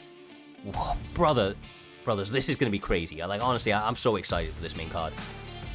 Oh my God, it's prime time, 86 year time. It is the main card. We have some fantastic fights, and as Cyrus just mentioned right there, this is stacked from top to bottom. We've got to start J Time at the top of the bill. We've got NBK VUK fighting CV. We've talked about it earlier on. VUK is the most improved player, turned into a champion in a short amount of time. CV is an up-and-comer that we've known about for a long time. J Time is currently 5-0, and he's coming to take VUK's belt. Man, this may end up being fight of the night because CV is this up and comer that people think that just showed up out of nowhere, and then VUK, who really got it out the mud. VUK went from most hated to most improved to champion inside like 30 some days. That's what Cyrus said. Like, this is going to be such a great match, and I'm here for it. I'm ready, Humble. Yeah, definitely. In that core main event, Cyrus, we got KM Caliber versus DirrtyDave, two experienced veterans who fought each other multiple times this season, if not for a belt, for a #1 contender spot. So these two are going to be familiar. They've got fantastic fight IQ, and this is going to be a high-level contest in that core main. Yeah, it doesn't get any more high level than these two competitors. Truly some of the most highly touted and respected veterans across the esporting platform for UFC 4 as a whole. Of course, very, very unique in the styles and what they bring to the table. All of the intangibles that go into that fight make for what is meant to be an incredible Xbox title fight. But as we've alluded to, man, this entire card is so stacked that we had guys in the top 10 or just at that top 10 fighting at the top end of our prelims. So B3 GOAT is the next man up. He is fighting up against Ripe himself. Ripe won submission of the year last time after a beautiful knockdown and finished the fight submission. It is ranked number 5 up against ranked number 12 actually, but Ripe's on a bit of a killing spree, so he's getting that fight up, and GOAT is there to answer that call as always, Humble, ready to take on all comers. Big opportunity here for Ripe, but of course a lot on the line for GOAT, risking that spot. Yeah, these two are neck and neck as well, and like you said, GOAT's risking a big spot. He's been ranked very highly, J-Dime, over the last maybe 4 or 5 weeks, and he's talked a lot. He's talked a lot, talked himself up essentially, as you should as a competitor. He needs to deliver because at the moment he's not quite reached where he'd want to be. He'd want to be fighting for that championship right now, and he wants that opportunity, so he needs to win this fight. Yeah, GOAT is in an interesting position because he was once a title contender, and now it's starting to look like he's a gatekeeper, which is so crazy because a few weeks ago he's just one of the top contenders, Cyrus. Yeah, I mean, look, he's still kind of there, ranked number 5. Just when you're at the top, you're ultimately going to pick up some L's across the way. He has switched across to B3 these days, and this is his second performance under that banner here, Humble. It'll be interesting to see what adjustments that plays to his style. Who, you know, for a guy that does bring action on the feet, but was always more of a grappler for my money. Obviously looking to press the action on the feet early here up against Ripe MMA. Yeah, he likes to put the work in. He likes to try and press his opponent first early in them rounds. He's really good at getting finishes quickly, J-Dime. So it'll be interesting to see if Gore tries the same approach against a pick like Usman. He's kind of got on the short end of the stick here because Burns is great, but he really needs to utilize the grappling and the ground game on top to kind of get the best out of Burns. Yeah, sometimes I think Burns is good counter to Usman because he has good striking. He has really good grappling. He's one of the best counters, and he has power, Cyrus. No, exactly right, man. Like, people sleep on his striking capabilities, but GOAT tries to go for an armbar right there. Beautifully defended by Ripe MMA, showing his overall octagon IQ. GOAT did not like it, turns the position over, potentially looking for some ground and pound, but so much time to work on the clock. Ripe definitely needs to mind all of his P's and Q's in a very, very disadvantageous position, Humble. Not good for him. Yeah, it's not, and he needs to avoid that because GOAT's going to try and take advantage of it. Like you said, he was a grappler before this, and both guys kind of dummy in with positioning there, J-Dime, kind of faking some shots. GOAT goes for the sprawl position and now gets the half guard, and this has got to be, you've got to be a bit more confident from here if you go. Yeah, this is where he wants to be, and I wondered when he joined B3, how does that work out? Because they're more on the feet, put on a show type of camp, and he's like a grapple-heavy fighter. He's like the opposite in a way, Cyrus. He is and he isn't, right? I think it kind of almost matches because he does bring a lot of grappling to his routine, but he's a guy that, like, he's never just, like, sitting out positions. I've never seen GOAT lay on somebody and pray for the end of that round. He's always looking to get that finish, and I feel like the B3 guys seen that. Obviously, are trying to maybe expand into some of the grappling side of things, and GOAT's a beautiful pick on the PlayStation, side of the side of these divisions for them.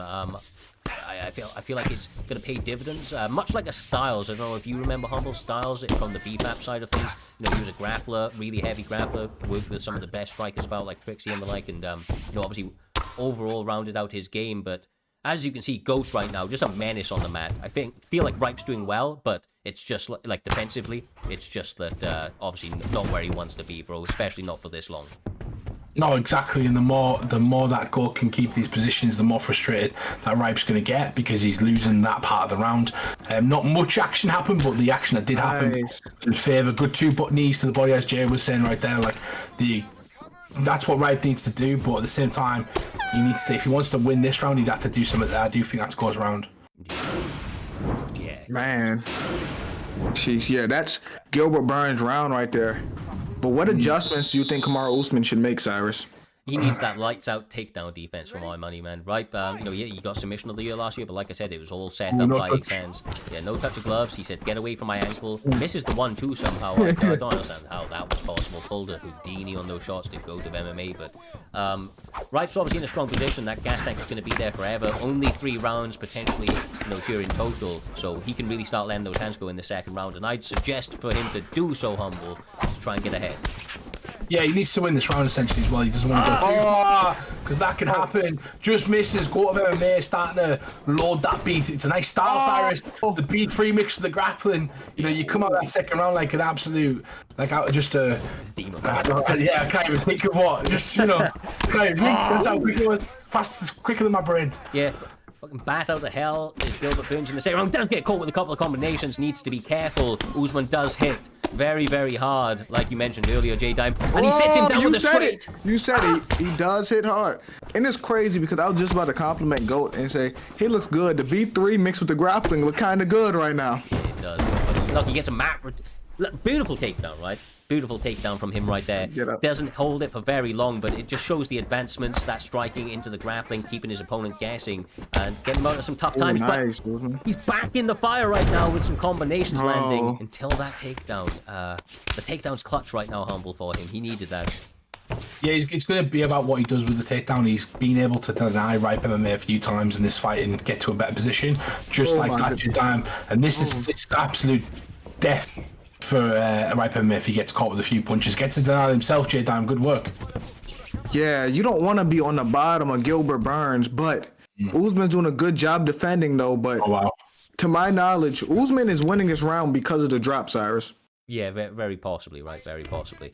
The drops and the rocks tend to ahead, but beautiful riding out of position. I would wonder if he's going to go for the armbar again. Like I said, Goat, although he didn't win submission of the year, has submissions on his resume and isn't afraid to get the finish no matter which way that opportunity presents. But it might be difficult, Humble, with the stamina deficit. Obviously, he's kind of gone balls to the wall, so it does make it hard to get submissions. Yeah, it does, and it'll be interesting to see what he goes for now because he's got an opportunity to turn. He doesn't. What I'm looking at, J-Dime, I don't know if you're the same. I'm checking on that stamina because if Ripe can get a few, if I'm Ripe, I'm trying to steal my feet right here and get a few good body shots off, and that could, there you go, could even out the round a bit. Yeah, because the way Goat fight, even though it's effective, he's wasting a lot of stamina. And Ripe kind of got to weather the storm. And like you said, land them body shots in. And he'll be good for the third, and he can pick up the pace and do him, Cyrus. Yeah, exactly right. Oh, my goodness. He's going to stack up. And when both guys have really good, because let's be real, Ripe's had some good blocks on them transitions as well. Yeah. Ripe's done really well from any blocking sort of the posture up and a few other things, and got some reversals. So he's not getting the full reversals, is why you're not seeing him on top so much. But if he gets on top and he's got a massive stamina advantage, that's going to favour him massively for the transitions, which is going to swing the fight on the ground in one sort of favour. Yeah, he'll crush you, bro. Like that he's a big old guy. He knows how to use his weight, and obviously has incredible technique, wrestling technique. So he was never good at the jiu-jitsu. So if he's able to defend himself as well as he did, if he finds himself on top with a stamina advantage, could be game over. But Goat doesn't seem to look like he's going to let him get there. Combinations and takedowns getting strung together once again. Look, this is what I love to see from mixed martial arts. It's all well and good seeing, beautiful striking contests and the like, grappling on the game a little bit shunned on if it's a little bit really, really heavy. But with somebody like Goat and Ripe, they push for that finish, Jay. They're always looking to work ground and pound. They're always looking to get submissions, and I love to see it. Yeah, I love when people aren't, excuse my French, bullshitting and just stalling.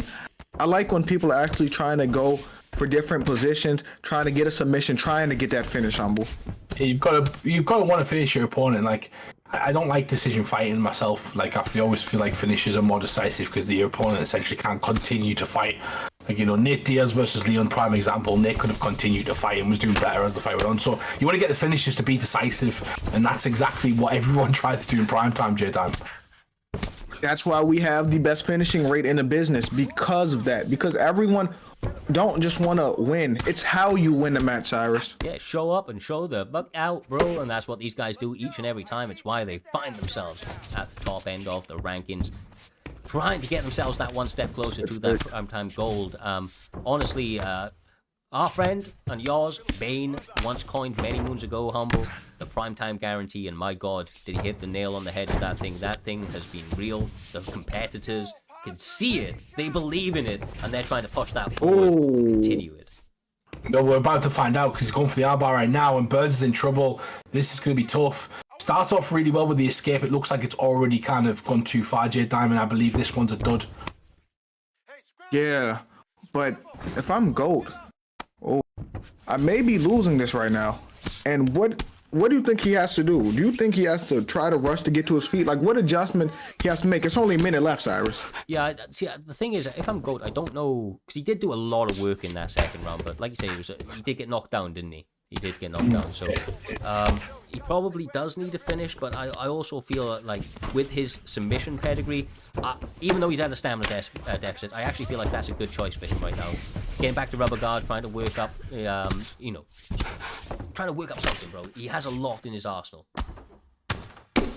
Yeah, it's tough. Like I said to you, J more Cyrus, them transitions that he was getting in the first round were great, but when your stamina's this low, it's difficult because your opponent only has to do like a few fakes, a few jabs to the head, and then maybe one denial. Your stamina's at the lowest. You not only get threatened with a submission, you're threatened with higher impact of ground and pound because it's more damaging when your stamina's low. Yeah. Oh. Active work. I'll see which way this goes. Probably Usman's from what we're speculating, but it back and forth, man. From that rock, I mean, obviously, GOAT had a lot of success in that second round of his own. We'll have to see how it goes. I mean, highlights kind of showing a lot of GOAT right now. I'm going to say this though. I believe that GOAT MMA got a decision last week as well, J-Dime. Because you were upset with him, and he didn't get a decision last week. Did he not? I thought you got a decision last week. Last week, CV finished him. Yeah. Oh, right. Yeah, you did. You're right. Yeah, you're right. Yeah. Okay, fair enough. But okay, he gets a decision this week, and maybe he doesn't. I don't know. He does not, brother. Kamaru, the Nigerian nightmare, Usman gets his hand raised here this evening. Well. Must have been that rock in the second round, and that third one, obviously a big one, Jay. Yeah, I told you he needed to do something because his stamina was low and Usman was controlling the second and third round. That first round took too much out of him, Humble. Yeah, I need to say this as well. 2% of the votes on the betting line went on Ripe. 2%. 98% of the betting line. And we're going to be giving out 26,000 points to this person, whoever it is. So he's just bet like 20p and become 26,000. That's the primetime guarantee right there. He bet 571 and won 26,000. That is mad. Some good betting lines, brother. Crazy. I mean, yeah. So spend that prime coin wisely, brother. Spend that prime coin wisely. Beautiful fight. 29-28 across the board. Kicking off this main card with goddamn style. Up next is the one and only DB Camp with their one of their newer members, Dezinho, going up against Kenmure. I'm just going to call him Kenmure. Going up against Kenmure. This one in featherweight, I do believe, should be a very, very fun fight. The DB boy has been doing great work recently, and so has Kenmure, who is currently 3-0 in this division, Humble. It doesn't get better than that, does it, Jay? You got 3-0, like... You don't get a better record so far, like going up to where you are. To get to 3-0, he's got to go through some tough guys. He's got to number 13 right now. And this is where it matters because now you're fighting the top tier talent. You've got Dezinho who's tested. He's had 8 fights in the division. He's currently 6-2, and he's only lost to some of the best guys. And a lot of the guys in DB think this guy's amazing. So this is going to be a very interesting fight. Yeah, I'm really looking forward to this. Besides the last fight, we haven't had any decision, so hopefully this goes well like the other fights. 100%. His finishing rate has been high throughout the cards. Usually one decision to maximum a card, if not any, essentially, Cyrus. So we've got that out the way now. Now we're back to the knockout stages, and Ken Moore's got a massive chance right now to essentially propel himself to 4-0 in the Xbox division, and that's huge because you could be fighting one of the top guys, people like Trixie, who everyone avoided tonight. Let's be real. Yeah, I mean, look, couldn't get a top 15 guy to accept the fight against him. So, I mean, I understand it though, Trixie, man.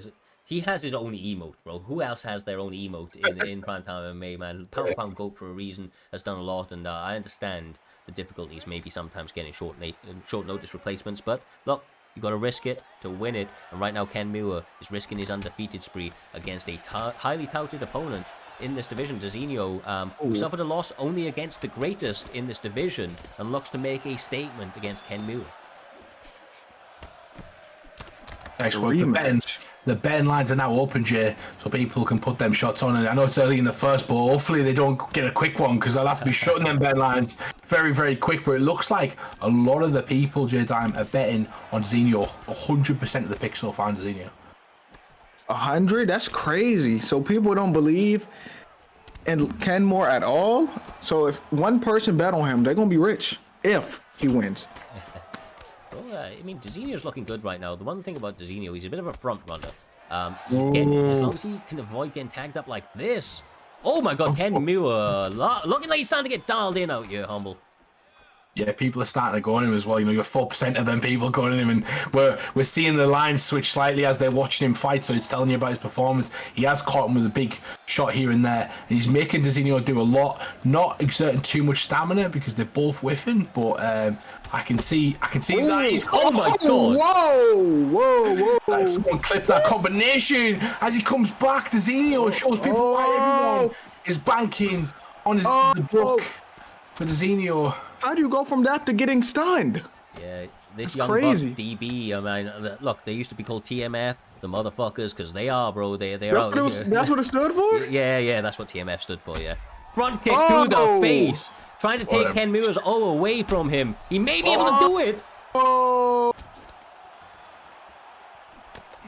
Wow! Nice work. Now this fight is looking. Oh, another one. Oh yeah, this is it. This gotta be it, bro. Yeah, Jay Dime is right. That is it. Dezinho shows everybody why 34,000 of the channel points went onto him. Cyrus, people are big tonight. Dezinho gets the win. Nice work. 7-2 now he goes. 7-2. Like I said, he's only lost against the best in the division.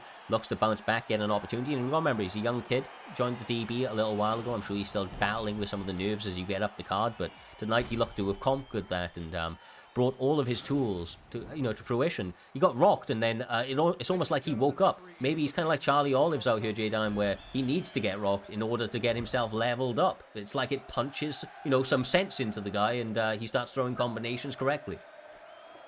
Yeah, that just woke him up.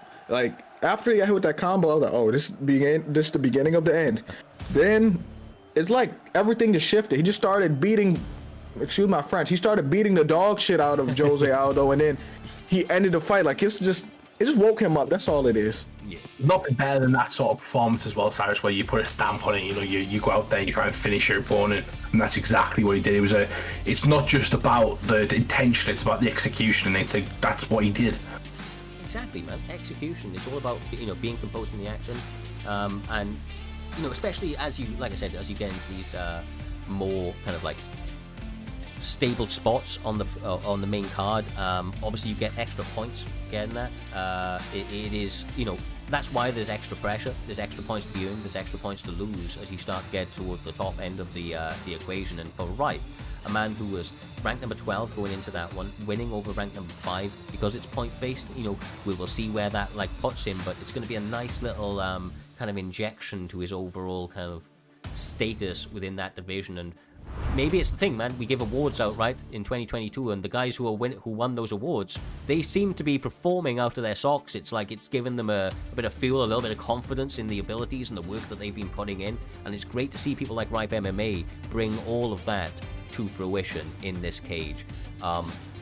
Humble, with the next one, like I said, it's not Trixie, it's not Chris. Unfortunately, Chris fell out of this. It's unusual. The DB boy is normally very, very reliable, so we'll have to see what happened there. Unfortunately, Trixie could not get a suitable opponent on this short notice. So, as we mentioned, it is going to be FSK Drizz up against Frosty MMA. Frosty MMA, the standout performer, the absolute standout performer of Regicide so far. He has come forward each and every time. He has put on fantastic performances, currently undefeated, and has been very impressive in everything that he's done. Of course, though, standing across from him with FSK Drizz, 7-4 currently in this division, ranked number 6. He is from one of the better camps that you will see across the community, one of the most seasoned camps in FSK. They have some really top-level opponents, members, sorry, much like Bad Nate, the former champion that we saw earlier on this evening. So between these two, I mean, this is a real good test for Frosty, who is, like I said, undefeated. Can he keep that alive up against such a formidable opponent? Yeah, definitely, and that's exactly what is going to happen in this one. You're going to see Frosty MMA was 4-0. I don't know if anyone's noticed, J-Dime, the matchmaking and how it's kind of linked, but you've seen it earlier on. Kenmu versus Zenio was the perfect. It was 3-0 versus 6-2, 8 versus number 13, you know, undefeated guy versus somebody who's a bit more highly ranked than him, a seasoned veteran, and you've seen the seasoned veteran come out on top. We've seen that a few times tonight, and tonight, Frosty MMA, who had one of the best performances, I think he won the performance award last week, as Cyrus was saying, where he outclassed his opponent, got an amazing finish, just overall killer. He's going to be fighting Drizz. Now, Drizz is an absolute killer in himself, and this one, the styles clash. It seems like a perfect matchup for both guys. Dang, this is going to be a great match for both camps. You got, is it FSK again? It's Yes, not sir. FSD no more. Okay. Yeah, FSK. Okay, thank you for putting it back to FSK. I should never change it. But yeah, we got, this is gonna be a great fight for the FSK camp and the Regicide camp, because Frosty's this up and coming prospect and Drizz is good as well. This should be a great matchup, and I'm just ready to get to it. Yes, sir. We do apologize on the slight delays going into this one. It appears that they had some server issues getting into a lobby with each other, so Drizz was just relaunching the game. I can tell you that their stream is live, and they have just resent that invitation, so we should be good to go quite literally any second now. But I think it's a good opportunity just to take one little look forward. Never mind. Oh no, sorry, I thought they were ready. At the next one, NM Liam 4-0 up against Moolah TT, who is 4-1, ranked number 6, ranked number 9. I mean, what a fight! This PlayStation division really coming to life over this most recent season. Some of the performances people have been able to put together and the win streaks. There's been some sneaky rises through that division here. Yeah, definitely. One of the sneaky rises that I was expecting was NM Liam. You know, NM Liam's done fantastic. He has propelled himself to 4-0, which is exactly where he wants to be. Wants to take up where the former champion left off in NM Smudger, and you know, we've got him, might be coming back. Let's look at that PlayStation division, Cyrus. We've got people like Kai Films, we've got people like Moolah, Liam, Smudger, VUK Gaming, CV. Like, there's so many good competitors in that division. It's absolutely stacked all the way to like 2030. It's just packed full of absolute killers who could beat each other on any given night. Yeah, exactly, bro. I mean, like, genuinely, I remember when this thing first started out, because obviously we had Xbox running for a long time. Some people doubted that the PlayStation division would come through, but I'm telling you, I would rival this PlayStation division against any in the business. These guys all truly elevate in their game, and I believe it's the platform that we put on here, J-Dime, and of course it's the competition that continues to elevate their game. They have put themselves into a position where, you know, no fight is easy. From fight 1 of the card to the very, very last one, you're going to have to really keep all of your ducks in line to even be in with a chance to win these fights. Yeah, I agree with you. It's nothing but the best fighting the best. You won't be one of the best fighting a cab driver. You know what I'm saying? That happens in fights, in combat sports, but not here. That never happens. The best will always fight the best, and it's good matchups, Humble. Yeah, structure isn't key. Matchmaking is important, and that is why we have one of the best leagues. Cyrus was challenging every league in the community tonight with some of the stuff, and I agree with him, to be honest. The way these guys are pulling off, the way these guys are performing and showing the appreciation and effort by committing, being on time, always being ready. Essentially technical issues now and then, Cyrus, but look at this. 30 seconds later, it's up and running, and these two are trying to kill each other and take each other's head off already. Woo. Yes, sir. I mean, look, the action is really impressed. Drizz is Dust Emporia. and he is obviously taking center very, very early. Frosty in the past has been fairly comfortable working off that back foot. He has a semi-counter striking style, but as you can see, Drizz picking his shots well early here, Jay. Oh, yeah, he is. But a part of me, no.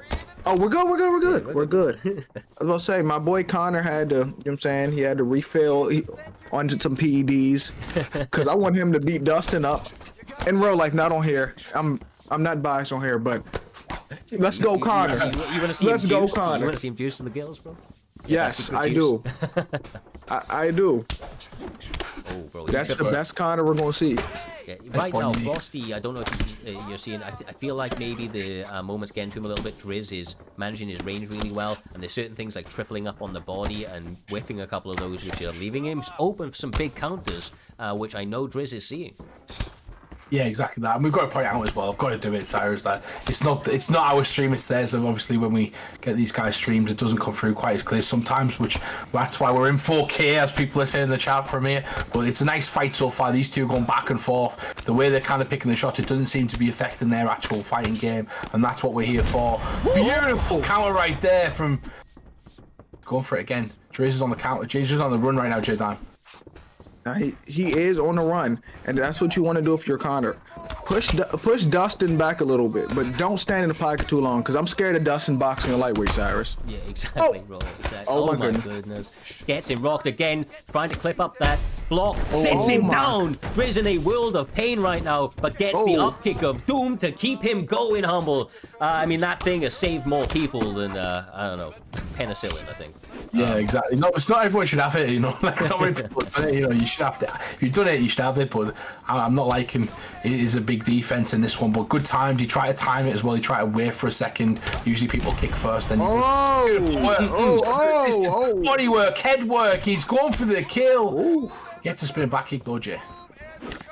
I would hope if Connor and Dustin fight again, it goes like this. Is this entertaining? I don't want no BS happening, Cyrus. No, 100%, brother. And I want to say, right, these guys are obviously fighting with everything on the line. Oh! The winner of this bout gets the next shot at the Xbox Championship, and you can see how much that means. They are fighting tooth and nail every single second of that round. Only 5 minutes past, brother, and already so much damage offered up, bro, to the mantelpiece that we have under Primetime MMA. They are offering their body up as a sacrifice for the entertainment of the fans around this world.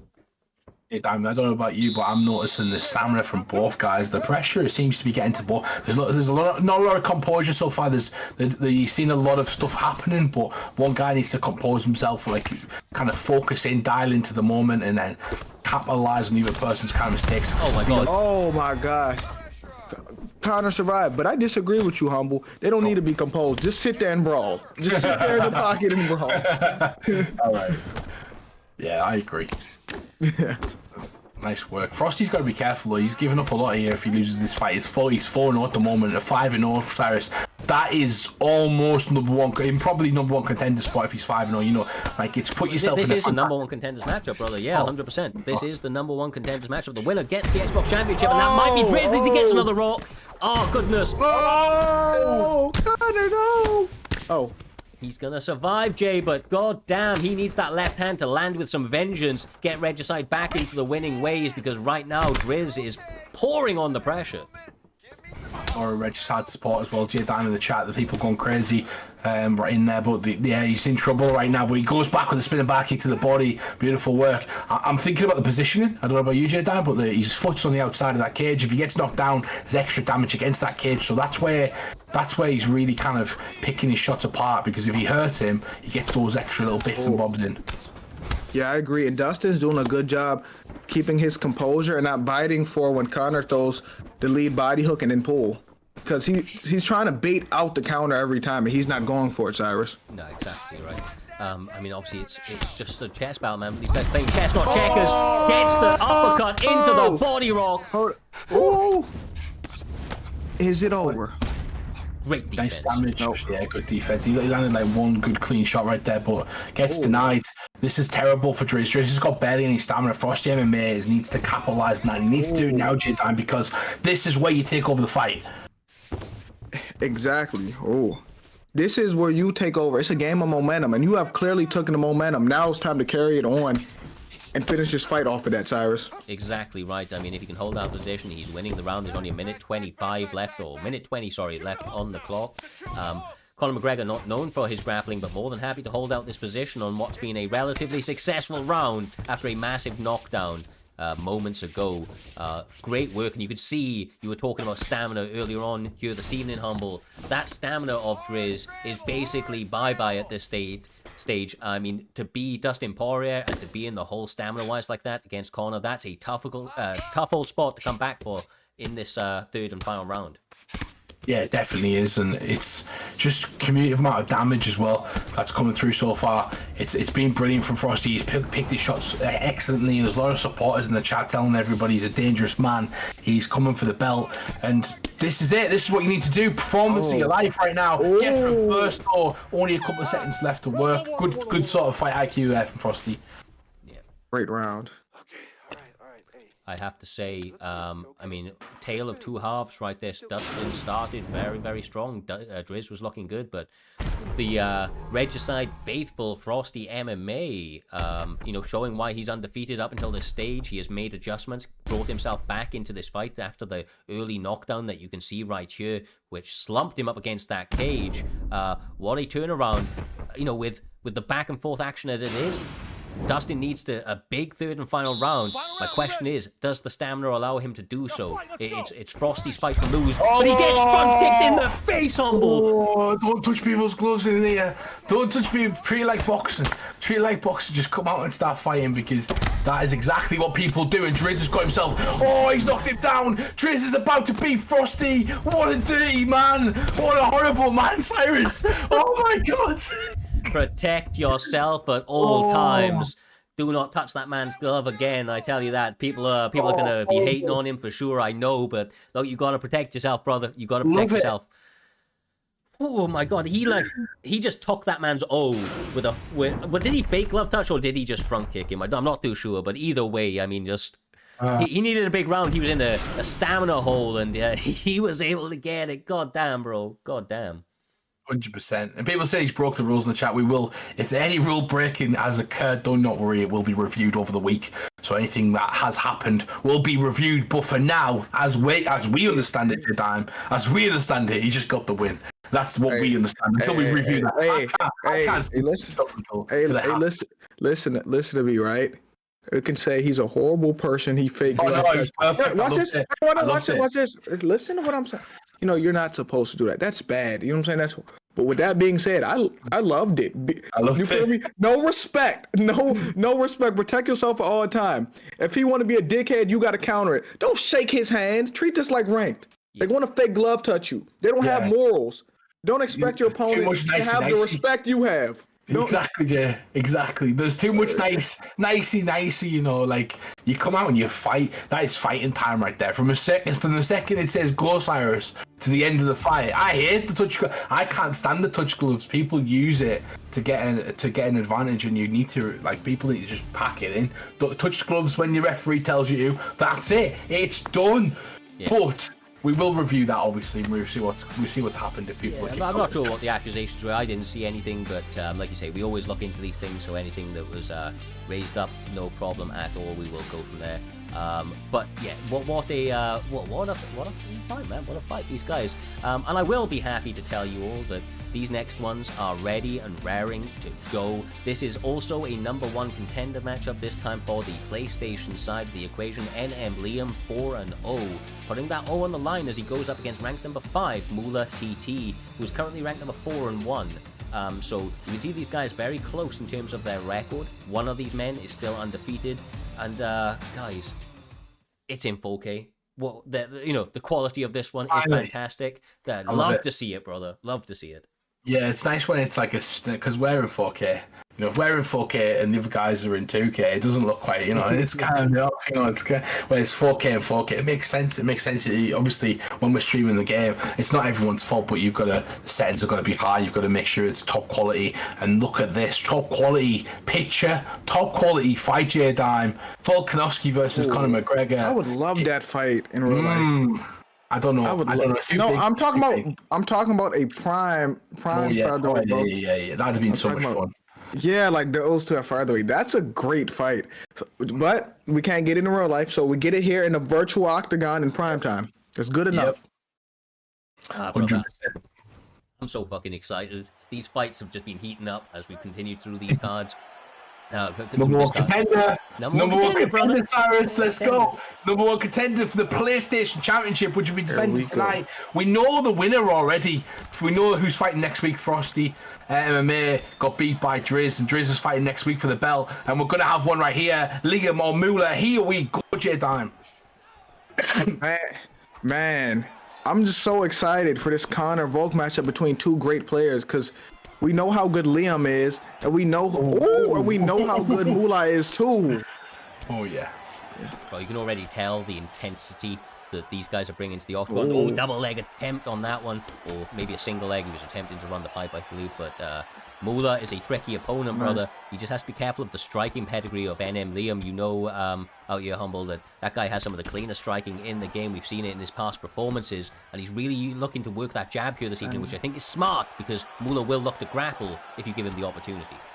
Yeah, 100%. He's got to mix up. Mullah's got to be a mixed martial artist in this one. NM Liam and the NM camp are known for their sort of boxing, the slip to the body, those sort of shots, and being very patient as well. So I expect no different. I'm so excited for this fight. I forgot to do predictions for this one, Cyrus. That's how excited I am for this one. So I will put 30-second predictions. As long as there's no finish, the next minute or 30 seconds, I'll put it on for you guys, just so you can bet.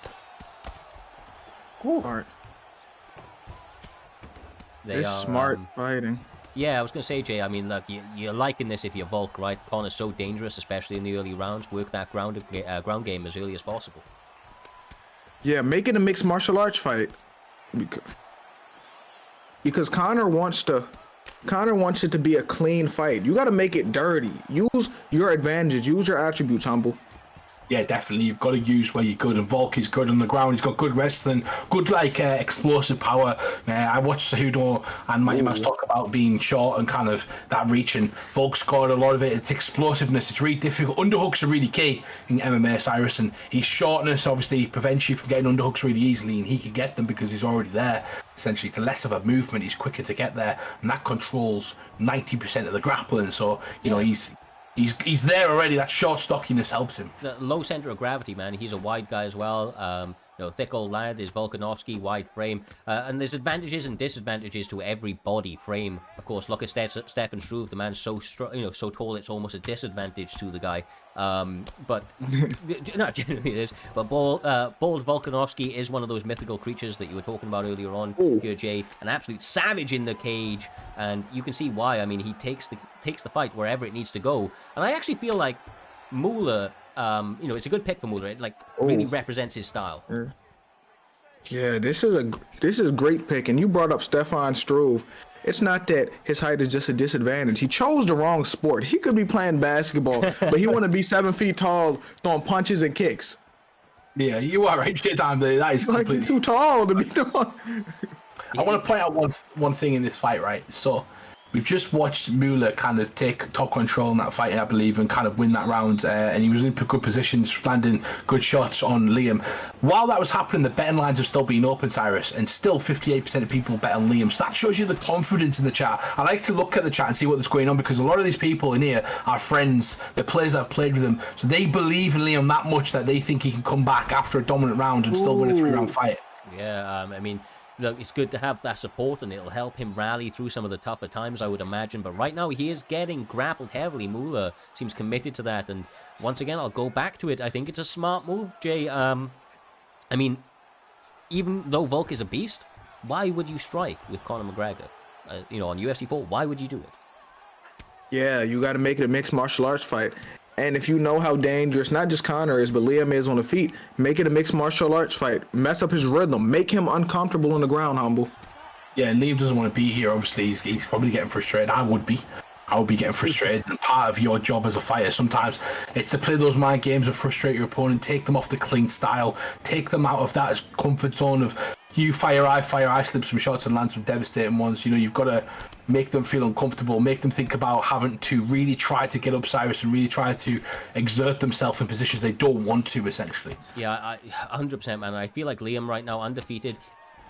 He needs, for my money, to back off for a second, take 3 deep breaths to himself and start working his game as he does best. He used to, you know, chop those leg kicks at the end of the jab every now and again, and you know, generally has a little bit of a higher accuracy. I just feel like he's rushing it because of the frustration of these takedowns. And it's what's walking him onto more, Jay. It's because of that frustration that he's risking it, he's rushing it.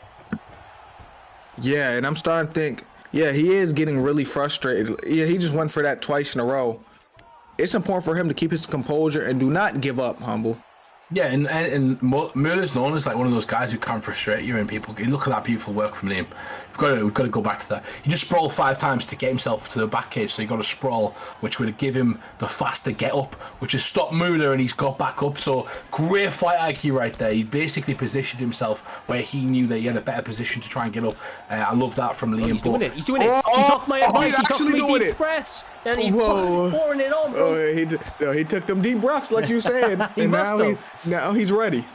No, yeah, you can't count like Perp said. You can't count Prime Connor out of the fight. You just can't. The power is too significant. Oh my goodness! Mueller! Oh! One of those shots hit him, he would have been done. Oh wow! Good. Oh, he had denied it. He actually denied it. This is a big, like, 2.5 minutes for NM Liam. The takedown defense, the combinations all starting to come together. As you can see, he's getting his time in, man. And oh my god! Damn! Got kicked to the face. The death kick's back. Nice kick from I'm really impressed with both of these guys so far. Obviously, Liam's had a better sort of. He's knocked him down twice in this round, but majority of the round's been controlled by Mueller, and Mueller's going to be wanting to continue that into the second round and make sure he can take him down. We've had some denials though, J Diamond. That is key. Oh, I'm over here just watch. Okay, is it 1-1, fellas? I believe so. It's 2 knockdowns. Yeah, it's definitely. But that round could be a 10-8. Yeah. They don't really hand them out too often on UFC, though, do they? 10-8s. Yeah, it's not like boxing. That should be a 10-8, though. Yeah. They should add some extra stuff. Like we shouldn't be on that still. We shouldn't still be on the same point system. It's ridiculous. But we might change eventually. Anyway, back to the fight. This is a close one. It could go either way. Whoever wins this round wins the fight, in my opinion, Cyrus. I don't know how you feel, but that's how I feel. Well, I believe you hit the nail on the head, brother. It's all about this round, and Mueller knows that. It was a takedown. Bro, he only took him 25 seconds in the 3rd round. I mean, for Liam to do so well in that last round, you know that that's going to be frustrating. Oh. And this is what did Humble say? This is not a dominant position. What did he say earlier? Sorry. Nice work. Yeah, you see them same punches that he's from there. He's actually doing something instead of just holding. Come on. Now you was dead wrong earlier. Saying, hey. Any position you've got to be working. You've got to be working towards a finish. Can't just be holding the person if the other person's out working you. So when it comes to grappling, right? Say you're in top mount and the guy's just throwing and from bottom throwing little slaps to your stomach. He's not doing nothing. That's nothing right there. You're the one in top mount. Argument is that he's got to be doing something, which what Volkanovski is doing right now, J Dime. He's working on the ground. He's stopping positions. He's being active. He's not just sat there. He's landing that ground and pound and moving, constantly advancing the position, and that is what is doing Mueller this round so far. And Liam needs to do something right now. This is so dangerous, Cyrus. It is, bro. This is not obviously where he wants to be. He's got 2 minutes. Oh my god! And Mueller, give it to him. I'm gonna tell you why. I can tell you why he did that. He don't want his feet on the cage for the fast get up. He didn't want his feet on the cage. That's why he did that. Bro, that could be a mistake, though, bro. Could be a mistake. Time would. Oh, it's not. We're back here again. We're back. We started. So frustrated, Mueller as well. Yeah, like, there'll be people going crazy in this, and like people are obviously. Liam's got a lot of supporters. He fights very clean, Cyrus. He fights very, very clean. There's a lot of guys who fight like that, and when it comes to this sort of dirty fighting, Mueller's just built for it. He's just built for it. He is, man. Like, his whole style is based around frustrating you, taking you to those dark places in UFC 4 and trying to bring out the worst in you, you know? Some people want the best in their opponents. Mueller wants the worst in you, and he will do everything that he can to get you to that spot. They do get separated. 1 minute 30 on the clock, Jay. As you can see, Conor McGregor knows that left hand needs to be graced by God. There's another one. Ooh, my God. I thought Liam was going to get up there, I'll really be honest. I thought Liam was Oh gonna... my God. Another one. Nice, gets a block. Oh my goodness. Oh, you get look at that. Just like, I'd be so annoyed if I was Liam, because you just kind of try to do something and it's so difficult, and he hasn't even got to get up there, Cyrus, so he can't, like, Mueller's acknowledged on the ground, he's just kind of floating with the guy, just kind of striking when he can, just floating, letting him move, float with him, and Liam's getting frustrated. He's got 30 seconds to win this fight, and it looks like Mueller's done enough. It does, man. He secured this third round for my money. Sheesh. First round, and I mean, like, this is Mueller's bread and butter, Jay. I mean, if you're Mueller and you're his camp, I mean, you're giving him a big pat on the back after this, because it was a tough fight, and he brought the worst out in Liam, I feel. Liam had spots, don't get me wrong, but he brought the worst out in him. He pushed him to the places that he didn't want to be. Yeah, he made it a dirty fight. He made sure he kept shooting for them takedowns. That's not where he wants to be.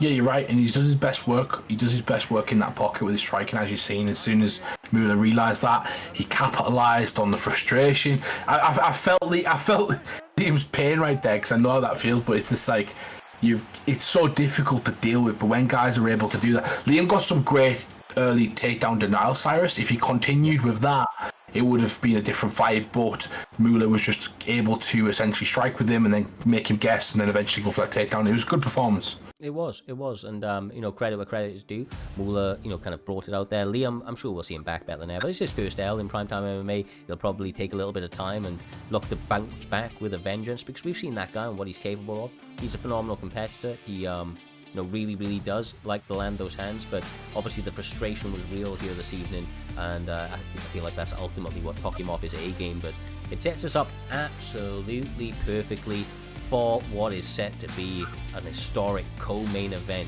That is the Xbox Championship on the line. The reigning champion, two-time champion, KM Caliber, looks to put it on the line against a friend and longtime foe and rival in DirrtyDave.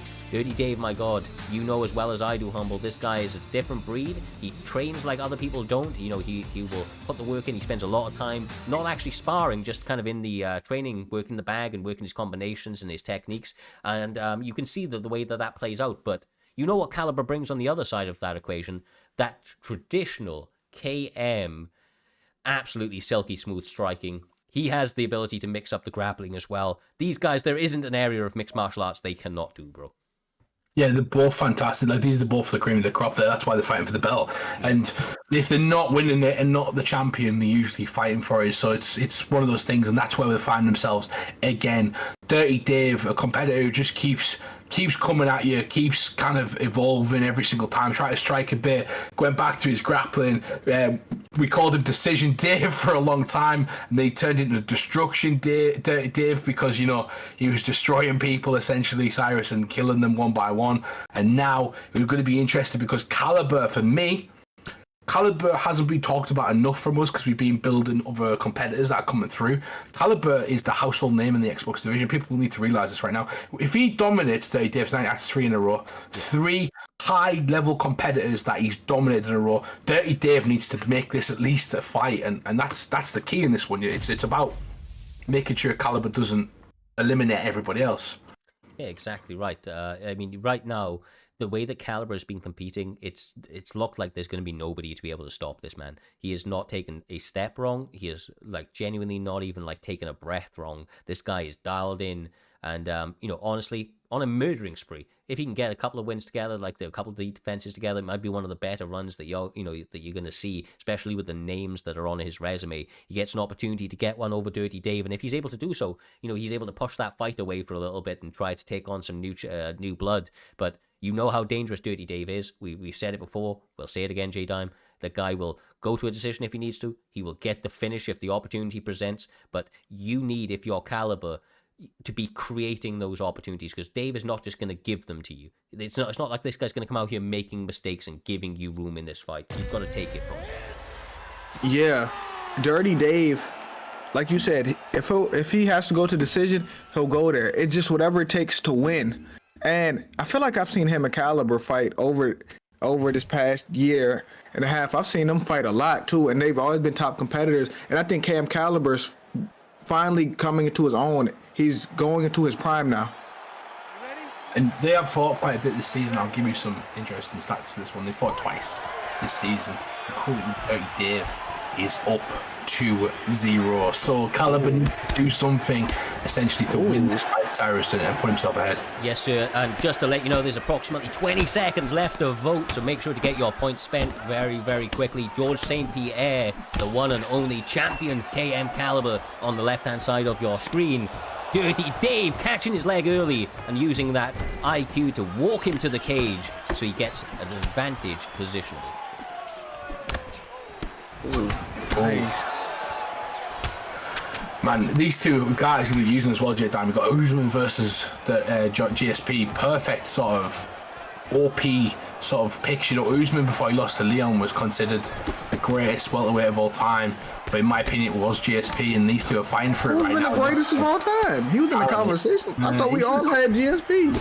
Oh, I think we all did, but some people were saying Usman, you know, and he was starting to look like that as well. Yeah, he was putting his name into the hat for it, right? Yeah, exactly that. And whether or not he can succeed is going to be down to the composure in this fight, but we'll see. I have to say, Caliber early is working the body actively. It can go in his favor, or it could go against him with an uppercut or a knee. Is timed perfectly. You can see DirrtyDave is taking this fight incredibly serious. He seems to be minding all of his P's and Q's out here, J Diamond. You know, mainly he seems to be trying to battle for the center of that cage. He wants to be the one pressing the action rather than being pressed by GSP. Yeah, but who do you think wins this fight in their prime? GSP. I don't know, bro. I'd probably go GSP. I just feel like the guy is so multifaceted. All right, Humble. Who do you have winning that? GSP. All day. I'm a GSP stan, man. Of course I'm picking GSP. Oh, nice. Usman's a beast. I don't know. I think his prime's kind of like now, but it's kind of weird because his prime is also when his knees were kind of are blasted, right? So. Yeah, I want to know the chat thinks of that fight as well, but who's going to win this one? Like you've got a chance, obviously, pick, but at the same time, this one is so close. Oh, Caliber! Oh my God. DirrtyDave faking that single leg, trying to get his opponent to drop his hands for a moment. GSP rocked. His bell was rung to survive for the moment, J-Dime. But as you can see, the action is continuing to be pressed by Usman. He is trying to live up to that name, the Nigerian Nightmare.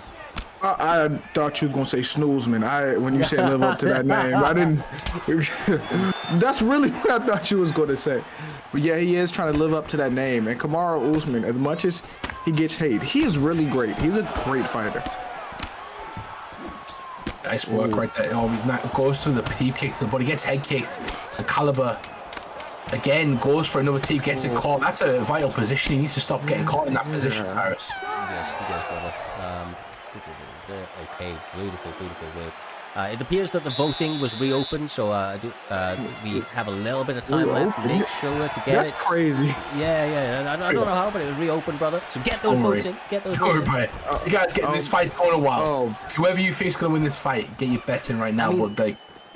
I wish I got odds like this. If I could watch the first round of a fight, Jay, and then get some bets in, that might be some easy money, brother. Well, even the DirrtyDave fights, and the Caliber fights that they've had so far, they've all gone mostly to the end of the third or fourth or fifth round because these guys are so highly competitive. It goes back and forth as well, J-Dime. We know these title fights, they switch on an instant. It's all about the singular mistakes in this one. It's all about the individual sort of mistakes in the round and the moments and who can capitalize. And so far, it's DirrtyDave, but we'll see what Caliber can do. Yeah, it's a game of inches. One little mistake can change the whole fight. It's a game of inches and a game of momentum, Cyrus. It truly is, but it's interesting, right, Humble? You thought Usman won the round, and I think I probably agree with you. But there's 10-9s to Cal in the chat, so I think that first round is a pick-em. I mean, these guys, as we've seen in the past, they're so closely, matched. I think every single second of this fight's going to be like this. No guy's going to give up any sort of room. I hope the bet on them because that's the key, right? I hope you bet if you thought it was you've got around it. Oh, nice work, gets it. Nice right there. Goes to get him against the fence. He gets it. He tries to walk right now. Gets it. And that high level stuff right there, J-Dime, from both guys. Yeah, but GSP needs to do something because he's the one who was stunned, and Usman can bank this round in and kind of, as long as he don't get dropped, he'll win this round. It's spoken about less in mixed martial arts as well, but you've got to remember that this is a 5-round fight. You know, in boxing, they know they've got 12 rounds, so you can drop a round or two. He may have dropped a round here, he may have just dropped 2, but you can see he's taking his time and working his craft, starting to get a lot more success as he starts to settle in. I'm going to say I'm going to slightly disagree with Caliber. Caliber's had the better work for me. Look at the damage, like the body health of Usman is really bad. The more the stamina is kind of even, but at the same time, the damage for me just favours Dirty Dave for Caliber, because Caliber's catching the bodies, catching the head.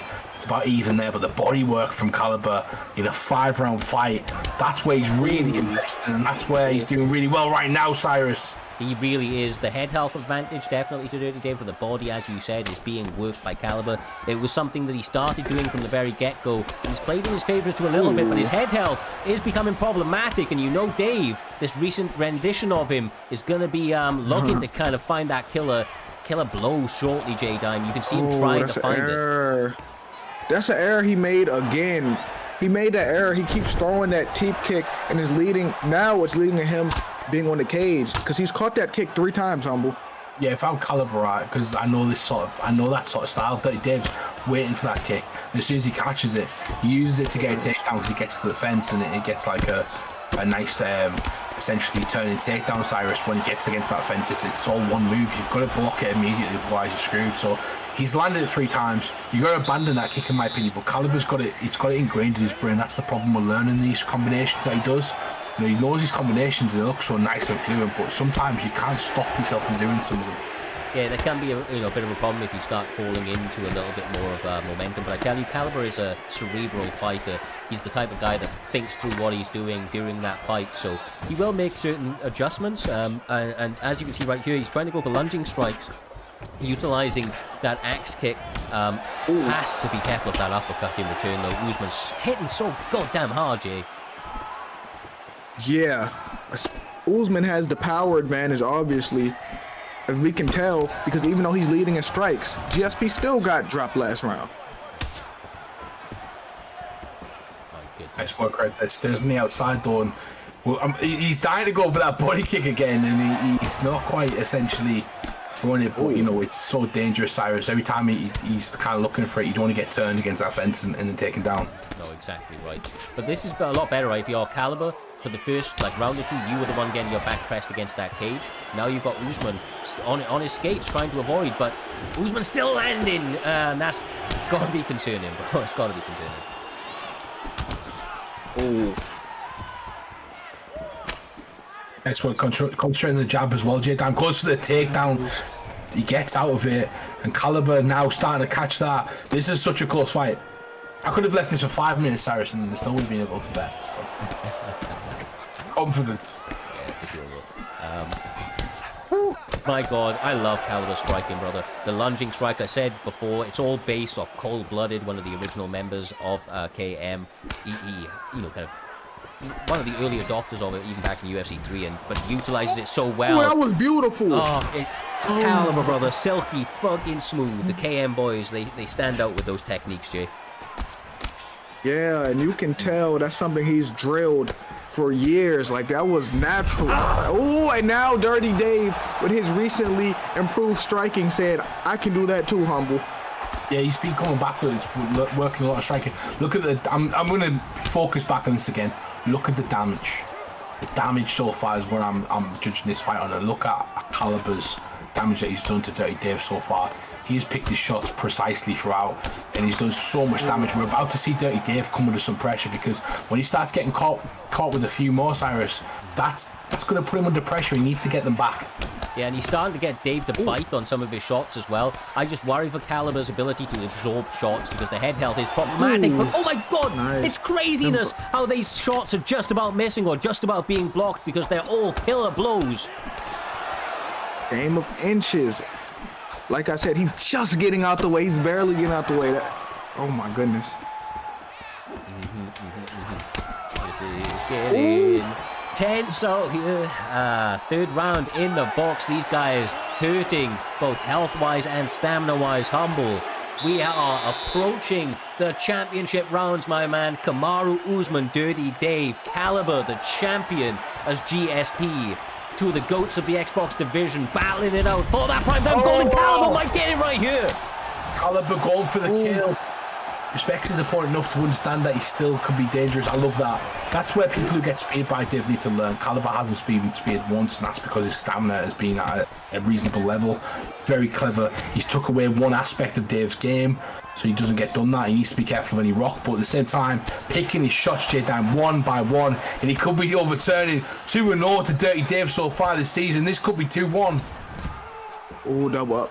It could be. This is such a great fight, and Caliber is starting to do his thing right now. Oh my God, the body.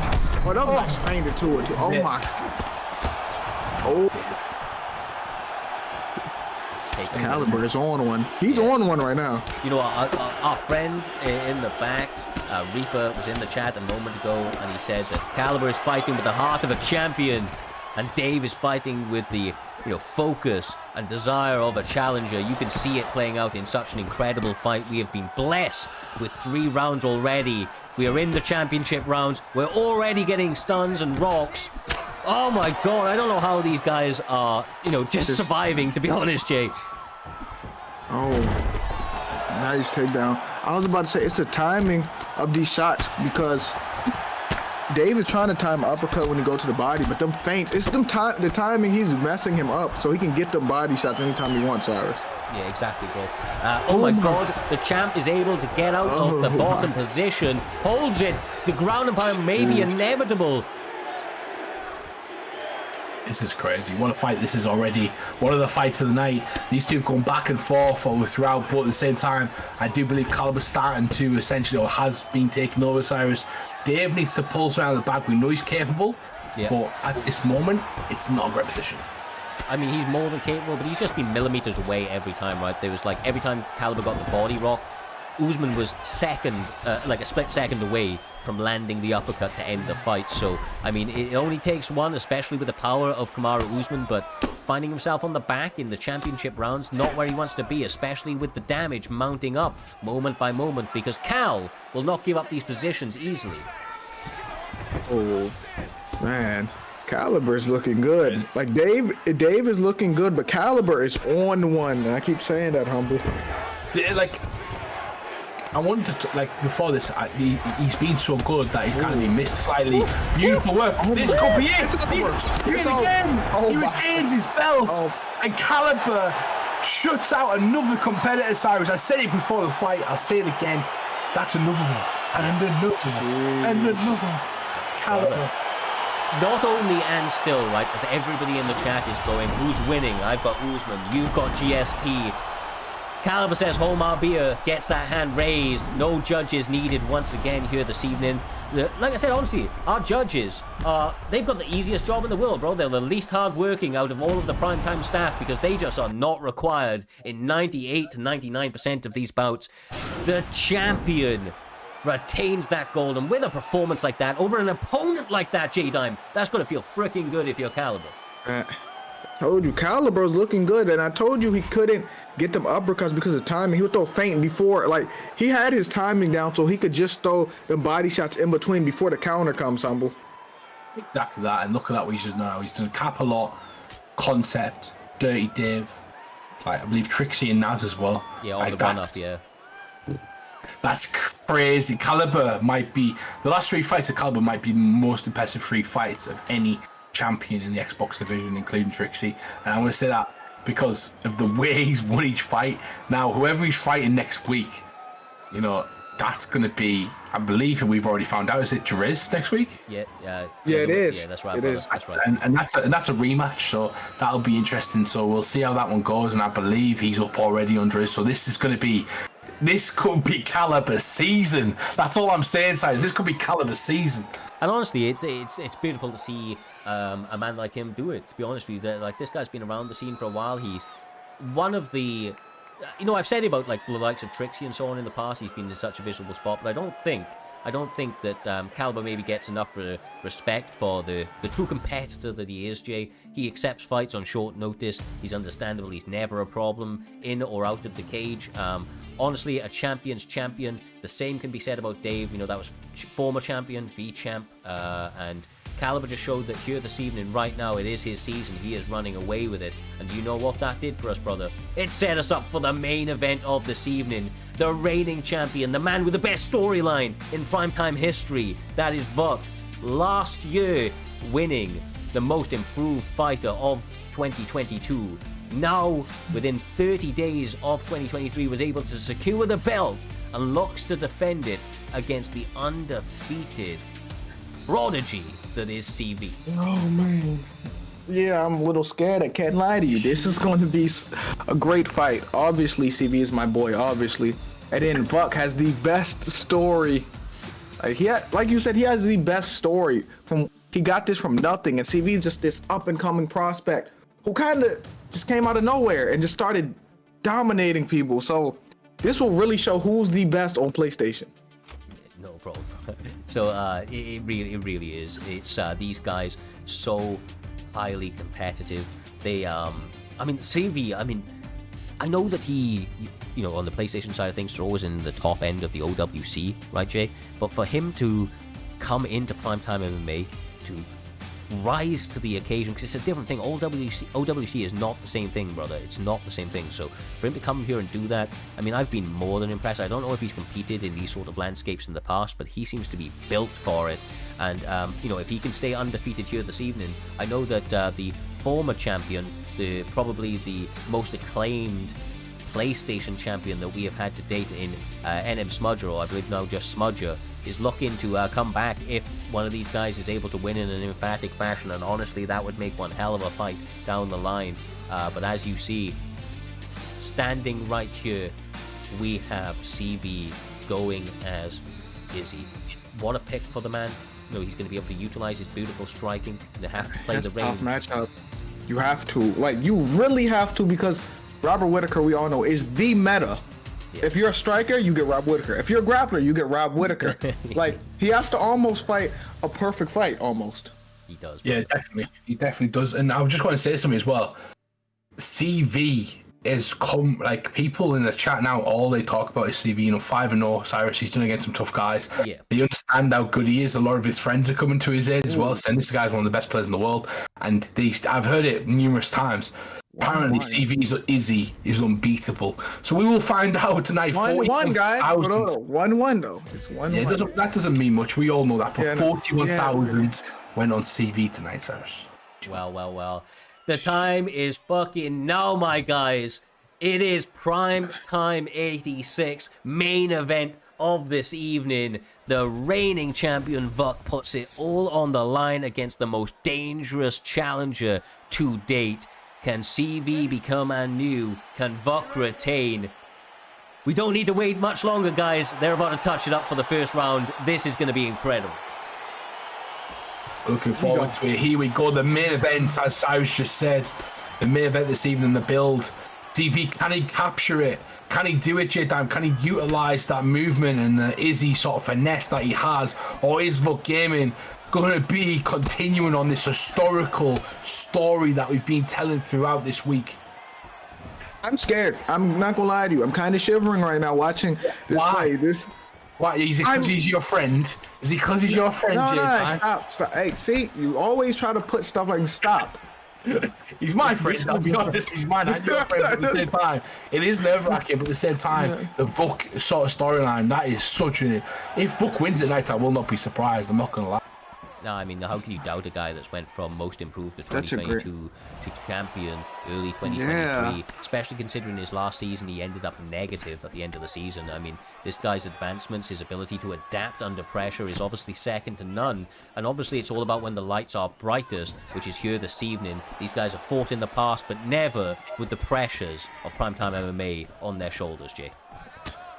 Yeah, and it just reminded me, VUK's story, in a way, it's kind of like a Charlie Olive. Ooh, yeah, exactly. It's kind of like a Charlie Olive story, because people counted him out. He wasn't at the top of the division. He had all this adversity, and he just rose up and started beating all these top contenders, Cyrus. And I actually think, if I remember rightly, that was actually his fighter. When I asked what fighter did he want to rep him, I actually think he picked Charlie Olive. So crazy. That is It's funny you say that.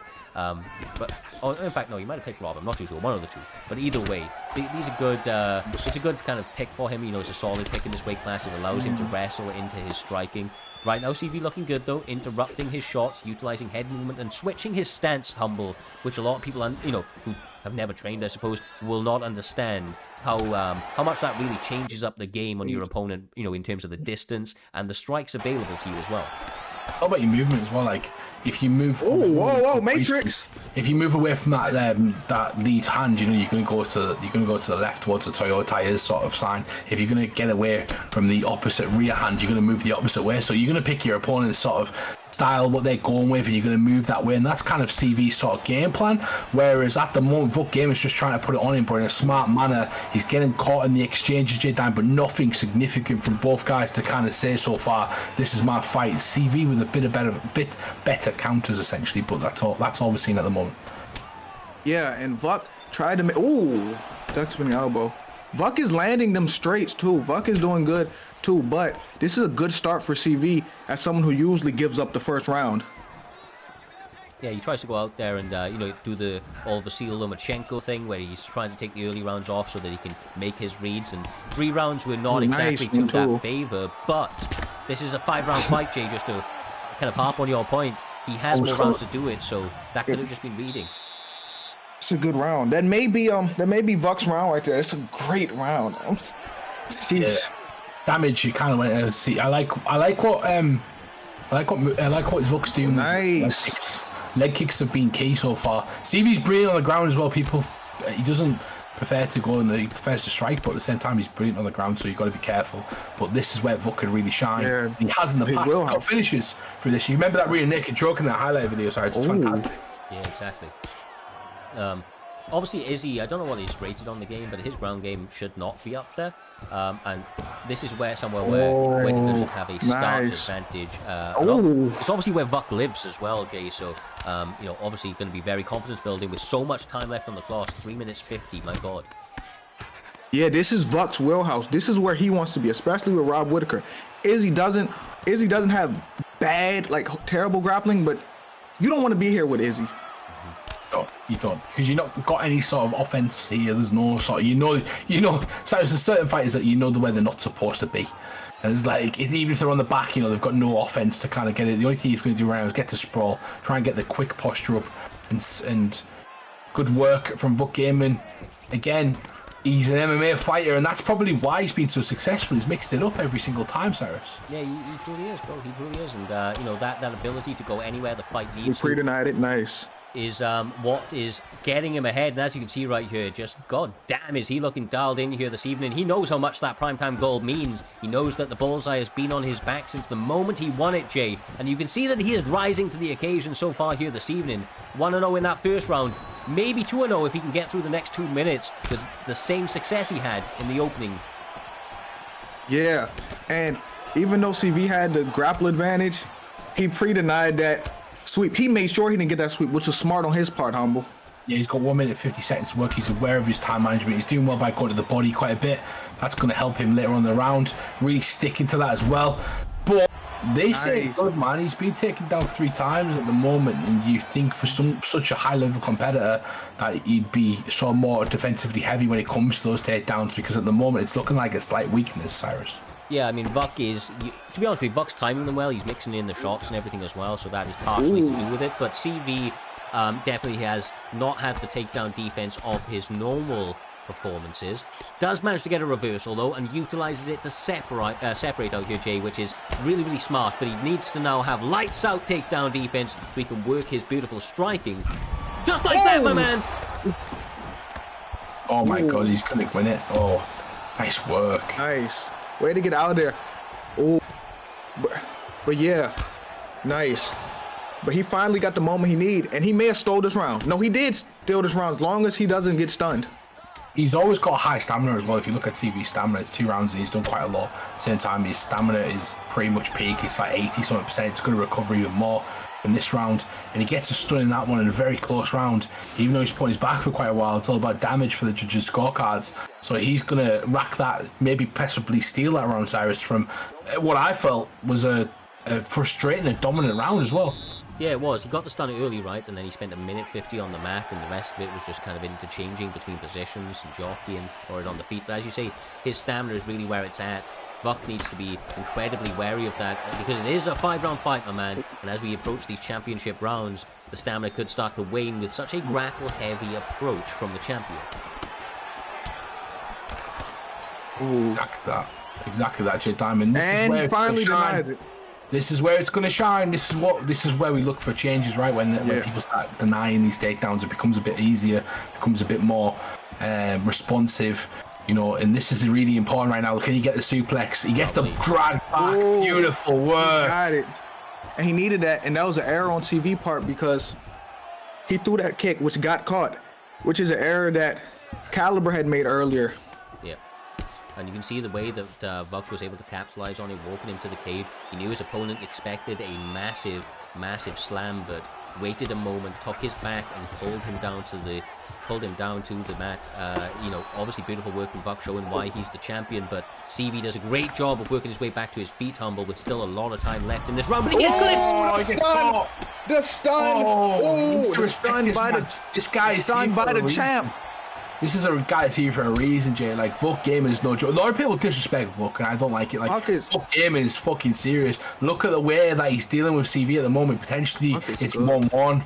And this round here, he's rocked him. So CV could be 2-1 down going into the championship rounds. This is a fantastic title fight and a great main event so far, Jay Dime. Yeah, and VUK is showing why he's the champ too. Yeah, heart of a lion. Got people in the chat, honestly, like you say, being a little bit disrespectful to the champion, saying he doesn't have anything for him on the feet, but as they were saying that, he catches him with an uppercut and shows that he is legit no matter where the fight goes. There's a minute 50 left in this round, J Dime, and CV needs to get something going. And that's a good start right there with a big takedown defense. Yeah, I'm just watching. This could be it. CV is your new PlayStation champion. Holy moly, out of nowhere, Cyrus. And new CV. My goodness. I'm gonna speak openly here, and I apologize. CV, for my money, he was getting the majority of that fight. He was getting beaten. He had some moments, but for the majority of it. And then, like that, brother, he turned it around. It only took him one J-Dime. He got the opening for the finish, and he grabbed it with both hands, said, "That's mine." And now he's holding a primetime belt to go on his resume. What a run, my man. 6-0. 6-0 for CV, and he claims the gold. Yeah, I'm going to tell you what. Hey, hold on, Humble. I'm gonna tell you what. You know, he was getting caught and he did get stunned, but Humble knows because we play a lot, right? When it comes, his stamina was way higher from them denied takedowns, and them shots start to hurt more when you have that much stamina to somebody, too. Yeah, like the long game is the key. Yes. And that's why it's so dangerous. Like, these 5-round fights are going to suit him to a T. A 3-round fights is difficult because he's got to get 2 up, essentially. He's always going to lose that first. He'll always give you the first round. But I want to say something right now. We have a former champion who's been calling out CV all week, essentially. The build-up for this CV. He said, Smudger said that when CV wins the belt, I have to come back because I can't let a belt be held by a bum in prime time. That's exactly Smudger's words, Cyrus. I just want to say that. That is the words of the former champion and one of the greatest of all time, probably the greatest of all time in the PlayStation so far. You know, he's held records, and he's now challenging the new champion already. And that could potentially be a fight. We have a fight next week, but that is something that I'd like to build and kind of work towards because I can't wait for Smudger's return, Cyrus. But CV is your new PlayStation champion. It feels nice saying it, Cyrus. It does. It does, brother. Exciting times ahead in the Primetime MMA's banner. 2022 was only the start. Primetime's 2023. My God, it's off to one hell of a start and is only continuing to pick up the heat. We appreciate each and every one of the guys in the back that helped make all of these events possible, the competitors for putting on phenomenal performances each and every time, and of course the support, the follows, the subs, and everything that you guys continue to do week in, week out. It makes all of this possible. That support means the world. We will see you now next Saturday, the same time, 8:30 p.m. GMT, 3:30 p.m. Eastern. Make sure, guys, to join this raid at the end. We are going to be raiding a fellow friend in the community and a true legend at that, Mr. Rastanugs. If you haven't seen his channel before, you're gonna love it, so make sure to join that up. Until the next one, though, peace out, stay safe, and we'll see you in the next one.